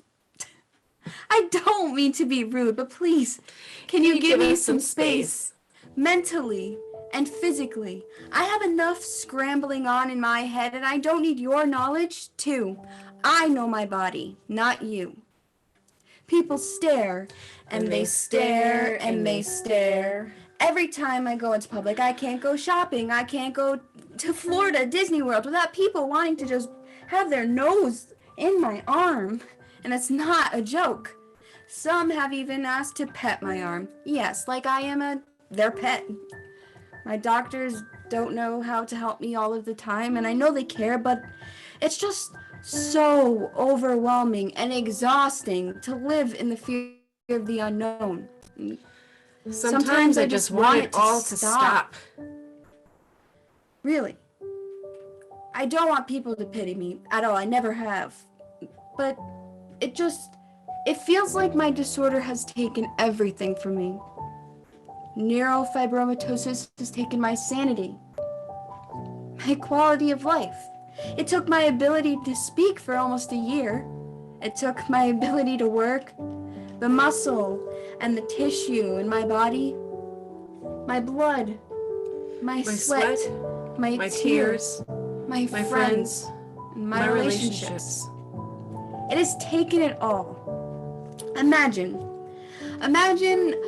fighting an endless battle with a life growing inside you. It's as if my tumors are just eating me alive. So, is it going to take my life too? And if it does, at least I won't be in pain anymore. I'm sorry. I'm sorry. I know that was selfish for me to say, but I'm sorry. My best friend, oh gosh, Ariana, she's gonna be mad at me for even saying her name. So you just say her name, you did. It's okay, she'll get over it. My best friend would be completely lost without me. That girl tells everybody that I'm her only friend, and I'm not kidding. She'll count everyone else's acquaintances. So I have got to get that girl some positive people in her life. So if anyone want her number, I got you. I'm kidding! But what about my stepdad and my father? They'd be crushed and heartbroken too. My brothers, Robert, Brandon, Jace, and Justin, I don't know how they would function. To think that they could just grow without me, not getting to see Robert or Brandon get married and continuing life without me, it really breaks my heart. And I feel like that sounds selfish, but the fact that I couldn't even see Jace and Justin grow up, maybe Justin would forget about me, but his face just lights up when he sees me and he goes, yeah! He's so cute. I know Jace would not be okay, and he would ask for me every single day. He tells everybody that he's healing my arm. He won't even let other people touch it. He gets mad. And to know that I'm dead, his poor little heart would be crushed. I don't know what he would do. I can't even be gone for Boston for 2 days without him getting mad at me because I left. What would he do? This would break him forever. Light on Jana fades away. Only her silhouette can be seen. And my poor mom. Would she just die of a broken heart? Or would she kill herself because the loss of a child is just so painful and so unimaginable? We've talked about death, and I always tell her that if or when I die, she best keep on fighting because if I need her, our family needs her too. Also, this goes to everybody. If or when I die, I don't want a sad, depressing funeral. I don't want pea-smelling flowers. I just want everyone to be happy, have lots of funny pictures of me, funny videos of me dancing, jokes, and just fun music. Light comes back up on Jana. But here's the truth. My mom has spent her entire life fighting for me. And I feel like if I died, it would be my fault because I wasn't strong enough to fight NF. And I would just feel so guilty. I want everyone to just be happy, but with NF, Every day, every morning is a gift. Neurofibromatosis is not easy to say. But as much as I joke about it, it's not fun or easy to live with either. The smiling girl everyone knew. She used to be mine. Scene 10.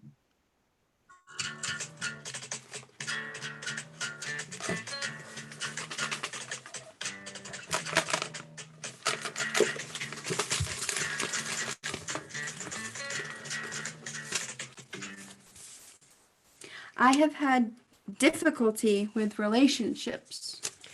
I won't get to help her through labor and meet my grandchild.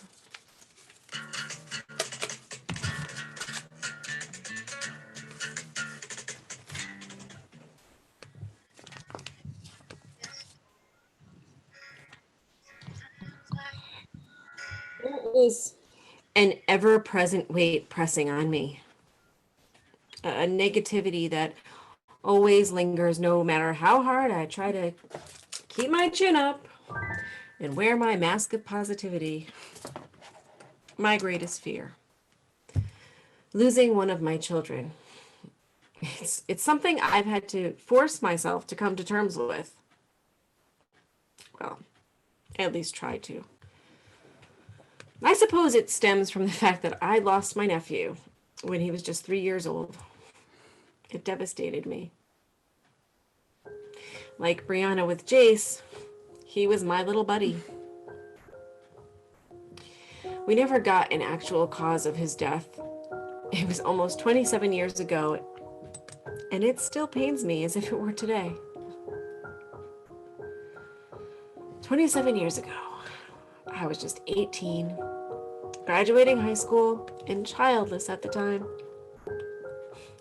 However, I distinctly remember the day that little blonde-haired boy lay in a casket that couldn't have been more than 3 feet long. That day, I made it my personal vow to always protect my children, no matter the cost. To always put their needs before my own, and to do whatever it takes to keep them safe and ensure their success. Keeping one's children safe seems like something everyone does, right? But you'd be surprised at how nonchalant some folks are regarding parenting. My mom works tirelessly to ensure that her patients are cared for. She cares for them just as well as she cares for me and my family. I hear other parents speaking regarding the looseness of their parenting choices. To say I have kept my children safe over their lifetime is an understatement. I've kept them alive, literally. My twin sons, they have had their own very challenging health concerns. You see, the twins, they were born 2 months prematurely. One of them, Brandon, has a congenital cardiac issue that requires surgical intervention. And as a result of that, he had some orthopedic issues because of blood flow problems. Then there's girl troubles. Driving. Boys have accidents. All you mothers of boys out there are blessings to you, because my boys had accidents. Boy, did they ever. Yeah. Thank the gods, my little guy. He's healthy for the most part. I mean, he's faced with some speech delays and some learning challenges. And keeping all 4 of my children healthy and empowering them to make good choices and ensuring that they have all that it takes to succeed while juggling to keep Brianna alive has been my primary goal for as long as I can remember. I mean, keeping Brianna alive has been a full-time job that I have maintained single-handedly since the day she was born. One that I will continue to maintain until she takes her last breath. Light on Brianna fades away. Only her silhouette can be seen.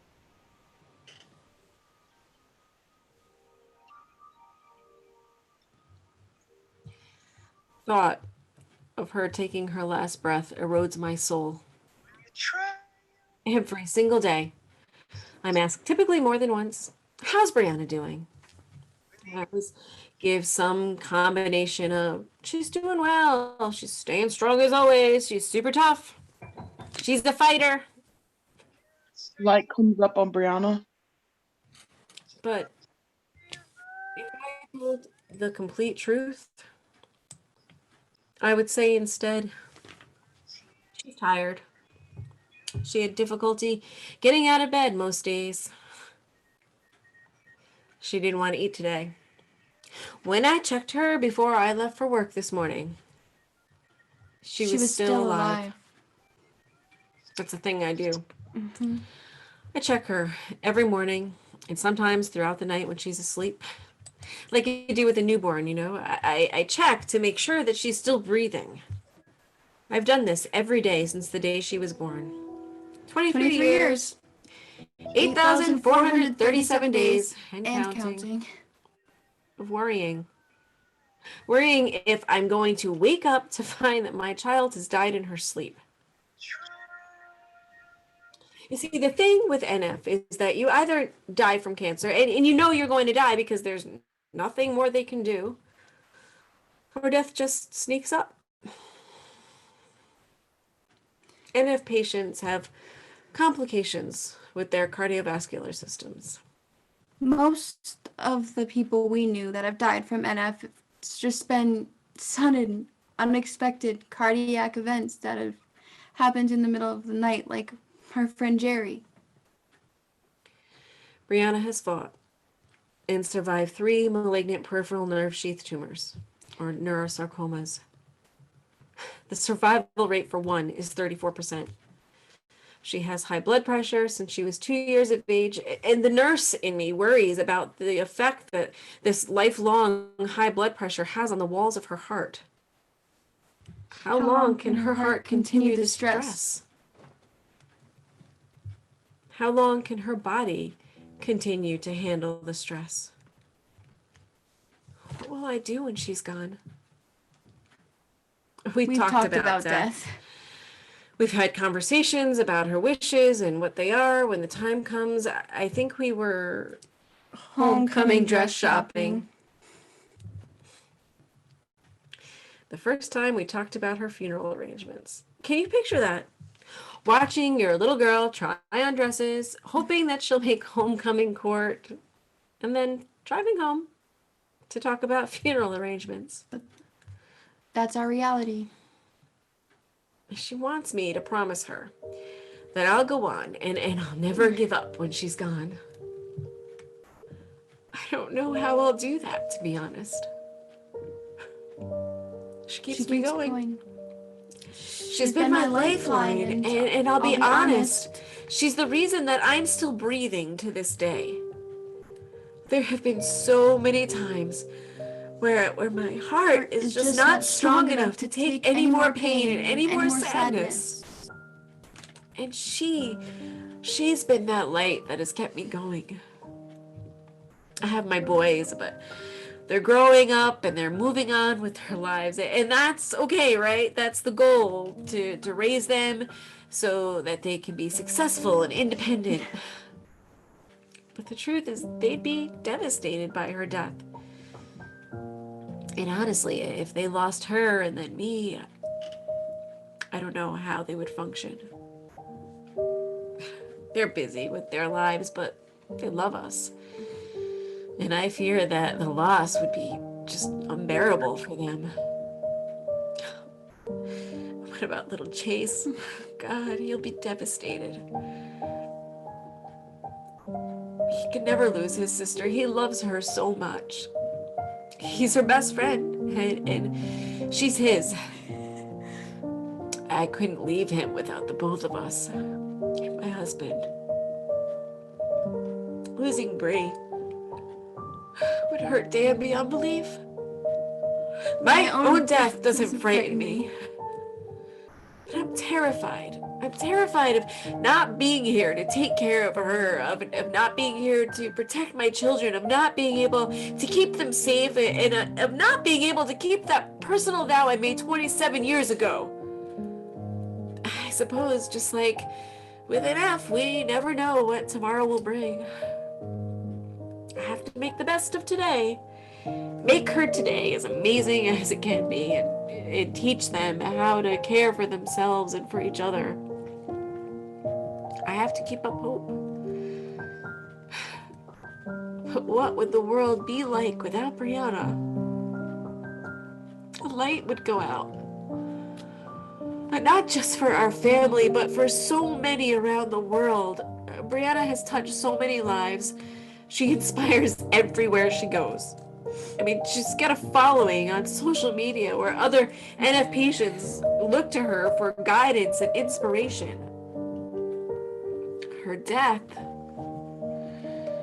will be a painful shock to thousands, and I fear that that pain that she lives with every single day will not compare to the pain that will pierce the hearts of so many when she's gone. For me, it will be an eternal pain that will never subside. Hey, I'm here now. Just as annoying as I was yesterday. God, are you ever? She was so mad at me yesterday. I'm here. No tears. Okay? Axe. Your lips okay? No more sadness, okay? Okay. I'm still here, right? I hate talking about Jason. It gets me so sad. I know. No tears. Okay. I don't want to see this anymore. Let's go. Should I give him the update? You should. You know you're gonna give him the update anyway. You're ruining my punchline, okay? Give them the update. Okay, so do you guys want an update? Yeah, I'm gonna do it anyway. So, always with NF, it's a constant unknown. And I know that's with everything, but it's a little different with NF. It's like living in quarantine with what's going on now, but every single day. But things are pretty good right now, and I am telling you this without my mask. So, I am proud to say that I am the 2020 National Ambassador for the Children's Tumor Foundation. And it's just so exciting to say that, right? Yes. I have been on an experimental drug for just now 6 months, and my arm is showing a significant difference, if you can even see in that little picture up there, compared to now. It's still sore and my shoulder's a little weak, but it's working, and this drug called Binimintinib I feel is going to be cure, and it's just, I'm so excited. So, one other thing. Do I tell them? You know you're gonna tell them anyway. I don't know if I would say this. I didn't even tell you who my kindergarten crush is, so. Oh, tell him. He's just so sweet. And we've abused him terribly. Okay. So, I have a boyfriend. Woo! A round of applause for me. There he is. I don't know if he's down, but he's right there. Our lovely music man. He sees past my vomiting on chemo, which I did on one of the first few times I went to visit him. Yeah, he was so nice about it. He goes, "How can I help?" And I close the door. I'm like, "I'm fine." He is a sweetheart. He's past my tumors and truly believes that I can and will reach my goals of helping those with NF, and even believes that my mom can do it with me. Woo! Because of her dedication to advocacy, fundraising, and her bravery, Brianna was named the 2020 Ambassador for the Children's Tumor Foundation. She continues chemotherapy as she attends functions and raises awareness for NF. She addressed the Food and Drug Administration not once but 2 times about the importance of finding a treatment. And she inspires everyone everywhere she goes. I have to add yet another update. Since that first PSA video you saw at the top of the show from about 15 years ago, thanks to the help of the Children's Tumor Foundation and the continued donations made by many of you, find that link. The FDA has passed the first ever treatment for children with NF1.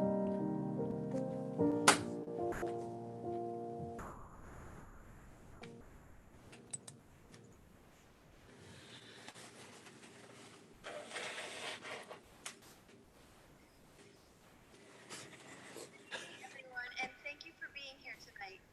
I am forever grateful and honored to be the 2020 Children's Tumor Foundation's National Ambassador. My family, thank you. My family and I have been working with CTF and advocating for the NF cause for almost 15 years, since I was just 8 years old. I have been honored to participate in several NF forums, symposiums, NF walks, and I recently had the privilege of sharing my story as a patient representative with the FDA on 2 separate occasions. Inspiring others and being a spokesperson for this cause has always been a passion for me and has played an important role in my life. Tonight, I would like to share with you a little story about my NF journey and my ongoing battle with neurofibromatosis type 1. I was diagnosed at only 2 months of age. I have a plexiform neurofibroma, which encompasses my entire left side with the exception of my left leg. Because of NF, I live with renal artery stenosis, bone disfigurements, and hypertension. I also have learning disabilities and suffer from chronic pain and fatigue. As a result, I have made over 1,000 trips to medical facilities for testing and treatments. I've endured more than 10 surgeries at Boston Children's Hospital. When I was just 7 years old, I went through an 18-hour spinal fusion, which impacted my muscles and my nerves so severely that I had to learn how to walk again. Additionally, I had a wrist stabilization, 3 tumor debulking surgeries to my left arm, 2 more spinal fusions, and 3 malignant peripheral nerve sheath tumor resections, or MPNST for short. I was also involved in 1 clinical trial for NF. It was promising and shrinking some of my tumors, but my kidneys began to fail because my blood pressure got too high. I could not continue the trial. My first malignant peripheral nerve sheath tumor was when I was a freshman in high school, and the cancer came back 2 more times. When I woke up from surgery following the last resection, it was hard to breathe. I could not talk. I felt like I had swallowed knives. When the doctor told me one of my vocal cords was paralyzed, I wouldn't talk, eat normal, or sing again. My heart sank. I felt like I was drowning. With NF taking front stage, singing was the only real normalcy in my life, and because of the paralysis, I wasn't able to do the one thing I loved. And I could not live with that. I wasn't going to let NF win, and while it took 6 months, I learned how to swallow and talk again. Thank you.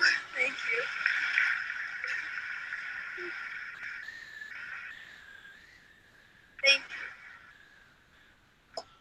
My vocal cord remains partially paralyzed, but I've started singing again despite the challenge.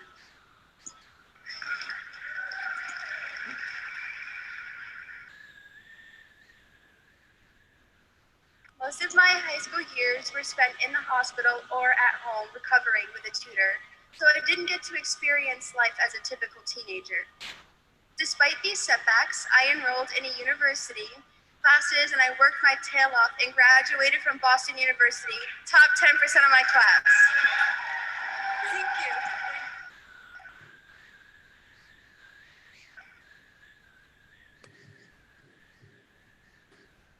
It seems with every accomplishment in my life, there comes a new challenge. During my junior year, I was told I may have a nodule, or I do have a nodule on my thyroid, which needs to be biopsied and tested for cancer. So I'm currently dealing with this. In addition, a few months ago, I felt like my world was crashing again. I was frustrated with the constant pain, ongoing complications with my arm, and I was desperate for relief. I asked my doctors at Boston Children's Hospital if they would amputate. After a lot of consideration with my medical team, we realized that this is not an option because my skin won't heal. Instead, because of the funding from the Children's Tumor Foundation and the help from my doctor, Nicole Ulrich's here, I would like for her to stand up.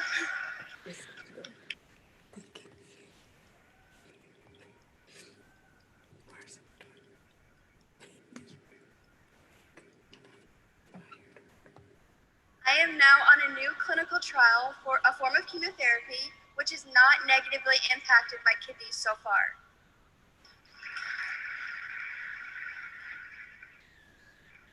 We are already seeing a major difference in my left arm.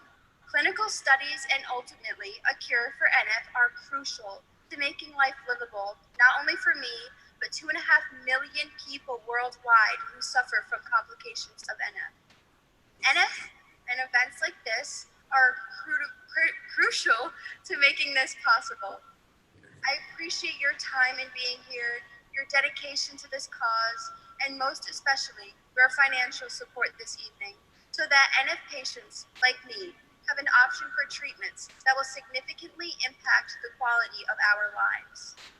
Having NF has taught me to enjoy the little things in life, to be positive, and to live my life the best that I can. NF doesn't define me. It doesn't define who I am, but it has helped me be the stronger person that I am today. I want to thank my parents, who have always been my backbone and my heroes. To my little brothers, who protect me as if they were my older brothers, I love you all. I am beyond grateful to my wonderful team at Boston Children's Hospital, who have helped me beat the odds and survive not 1, but 3 malignant peripheral nerve sheath tumors. You are more than my doctors and nurses. You are my family. Finally, thank you to the Children's Tumor Foundation. Because of your important work, so many people's lives are impacted, and we are so much closer to finding a cure. There is one more point that I would like to make tonight. In addition to me, 1 in 3,000 babies are born with NF every year. Jerry, Pat, Bara, and Danny, whose birthday is today. Happy birthday, Danny. Are just a few of my friends who fought to the end, but lost their battles way too young. It is because of them that I will fight alongside the Children's Tumor Foundation. As the 2020's National Ambassador, I hope to be an advocate for all people affected by NF. This honor means the world to me, and I cannot express how thankful I am. This is for all of you. Together, we will end NF. Thank you.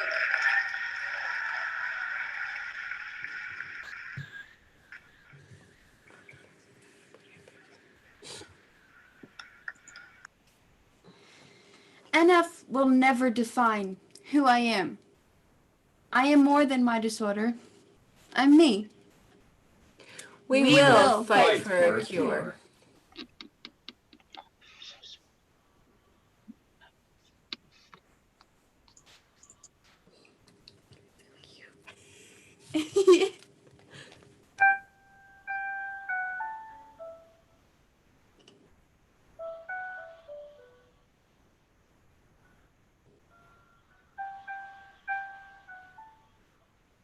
It's louder now. Your song was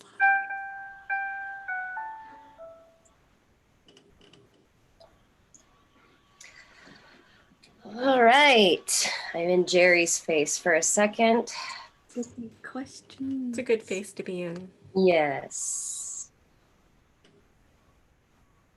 Jerry's sister watched our opening night and was very kind and was thankful. She was very kind.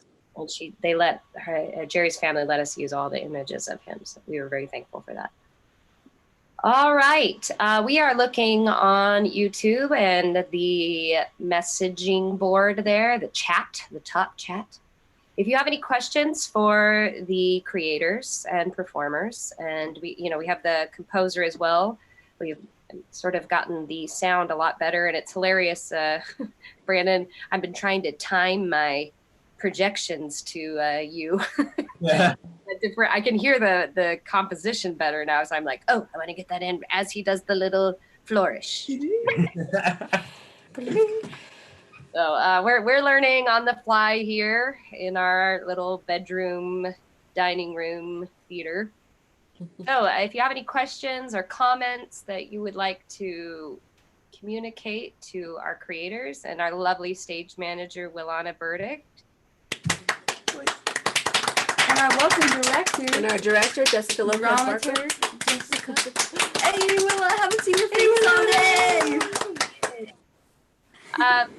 I also wanted to remind people we are raising money for the Children's Tumor Foundation. We would have, if this were at the Selig Theater at SUNY Sullivan, we would have asked for a suggested donation of $10 at the door. So if you have, those of you, the 16 that are watching now, $10 to give, we would really appreciate it. The link is in the chat several times from our lovely buddy, Peter Reardon. Thank you, Peter.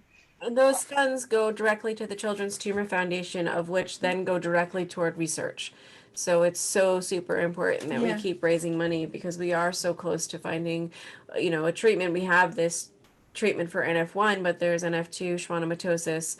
It's important to remember that. It's so important to so many. And I want to say this too, is that the studies for NF, the research for NF has led to cures for so many other disorders, so many other cancers. So you're not just helping NF patients, you're helping every kind of illness imaginable. And I mean, I know we talked about not going down the rabbit hole, but that's why if you go to the Children's Tumor Foundation's website and you want to know more about NF in general, because this was just NF1 because it's our story. I have NF1, but again, there's NF2 and schwannomatosis. So if you want to learn more about those, I recommend visiting ctf.org so you can learn the best information. The real information. Because I know in the one part we say monster freak, but those are real things that you can find on the internet and on TV. Those are all things that I've either been called or I've heard other people with neurofibromatosis be called.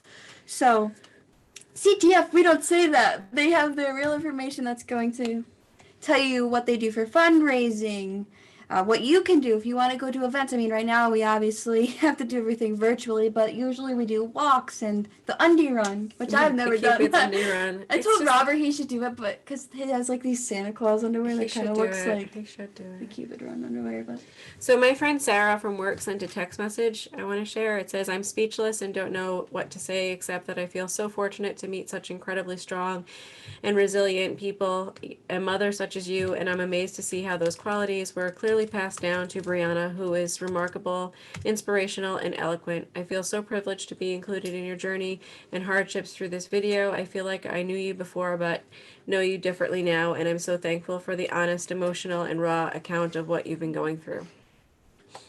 That was very sweet. Patricia Adams, who is on our theater advisory committee and our board of trustees at SUNY Sullivan, she couldn't figure out how to get on to all of our chat stuff, so she sent an email, but she said it was an amazing performance, amazing technical use of our media that we're currently forced to use. She said whatever it is called, to make available to viewers all around.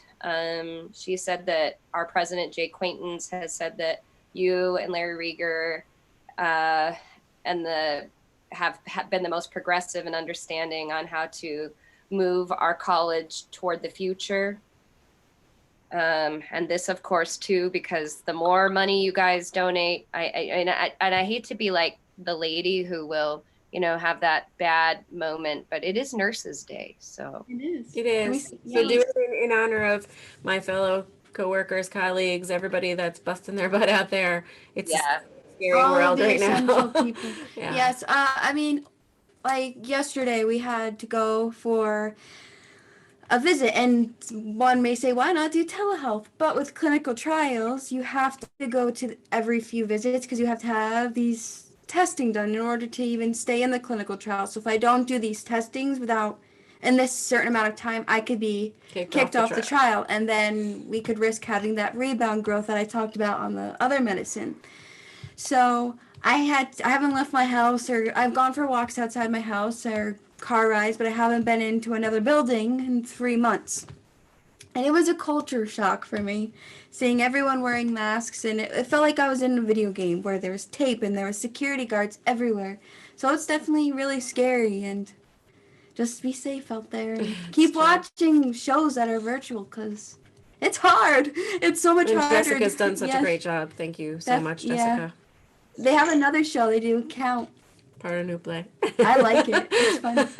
Yes, tomorrow and a Saturday will be our other show that we're performing live on, actually Facebook Live for that particular platform, unless Facebook kicks us off, because it is what it is. But yeah, that's at 8 p.m. on tomorrow, Thursday, and Friday, or Saturday at 8 p.m. And then this show, again, on Friday at 8 p.m. and Sunday at 2 p.m. So please come and support us. I know it can be forwarded, but I think it's more magical when you are with us. And then you get the talk back too. Yeah. Carol Montana also is having problems getting onto the chat page, but she said she'll have a few questions she'll put in email or later. But she did say that our show is heart-wrenching and heartwarming at the same time. Thank you for sharing this story. Love the fact that there is humor and poignancy intertwined. Thank you. Connie at Children's Tumor Foundation has been an enormous help making sure we can connect with children CTF and get money for all the research that is necessary, and our beautiful Brianna is a product of. She said it was another incredible performance and production. Brianna's like, thank you. Of course you did. You wrote thank you. Cass Collins, who's a good friend of mine since I first got here, is on the board at NACL Theater. She says, congratulations to all involved in this innovative form of theater. Bravo, Jessica, Jana, and Brianna. Also, her son, Connor, is in the other production, playing an adorable clown, a misogynistic clown. You should see him. Thank you. Erin, she went to Wheelock with me and we were in Best Buddies together. So she says, love you more than words can say, at loss of words, and so proud of you. You know Erin. I do. She's a sweetheart. She's great. Thank you, Erin. I missed Thank you. you, Erin. I forgot to turn my light on, but it makes me look more ghostly because no one leaves the indoors. We're protecting our nurses, our Jana, and we're protecting those with immunodeficiencies like Brianna. Stay inside. Thank you. All right. I think the other thing is that people have been donating since I ended the show proper, and I had Tiltify open, and we didn't have as much money in there as we do now. I'm going to refresh it again. But please forward this along. We are trying to hit a $10,000 goal to give to CTF. We would have probably only made around 500 in the actual theater performance, but we have an opportunity to make more with this. So please forward it along, encourage people to watch it, donate the $10 we would have taken at the door, and, you know, just to help through this tough time where it's going to be really hard to have NF walks and a variety of other things that would have occurred during May. But I don't see any other questions, so. That's Oh, it. except that Isabel Lopez Diaz says, yes, Willa. Hi, Isabel. All right, everyone. Thank you for your attention and your donations and your comments. We are For being on a Wednesday night. on a Wednesday night, which normally our Wednesday nights were dedicated to our students, and we usually made dinner for them and served it afterwards to try to get more encouragement to watch live shows. That's how we do it, is with food. But that's not appropriate at this time. So we will do that in the future when it is safer and this novel coronavirus is gone. I said the bad word. Don't kick us off YouTube. It's the end, though. Yes. All right. Thanks, friends. We're I'm not saying gonna anything. take it off this live stream. Sure, we're saying. If you have any other comments, questions, etc., you can get a hold of me via jbarkle@sunysullivan.edu. Thank you so much.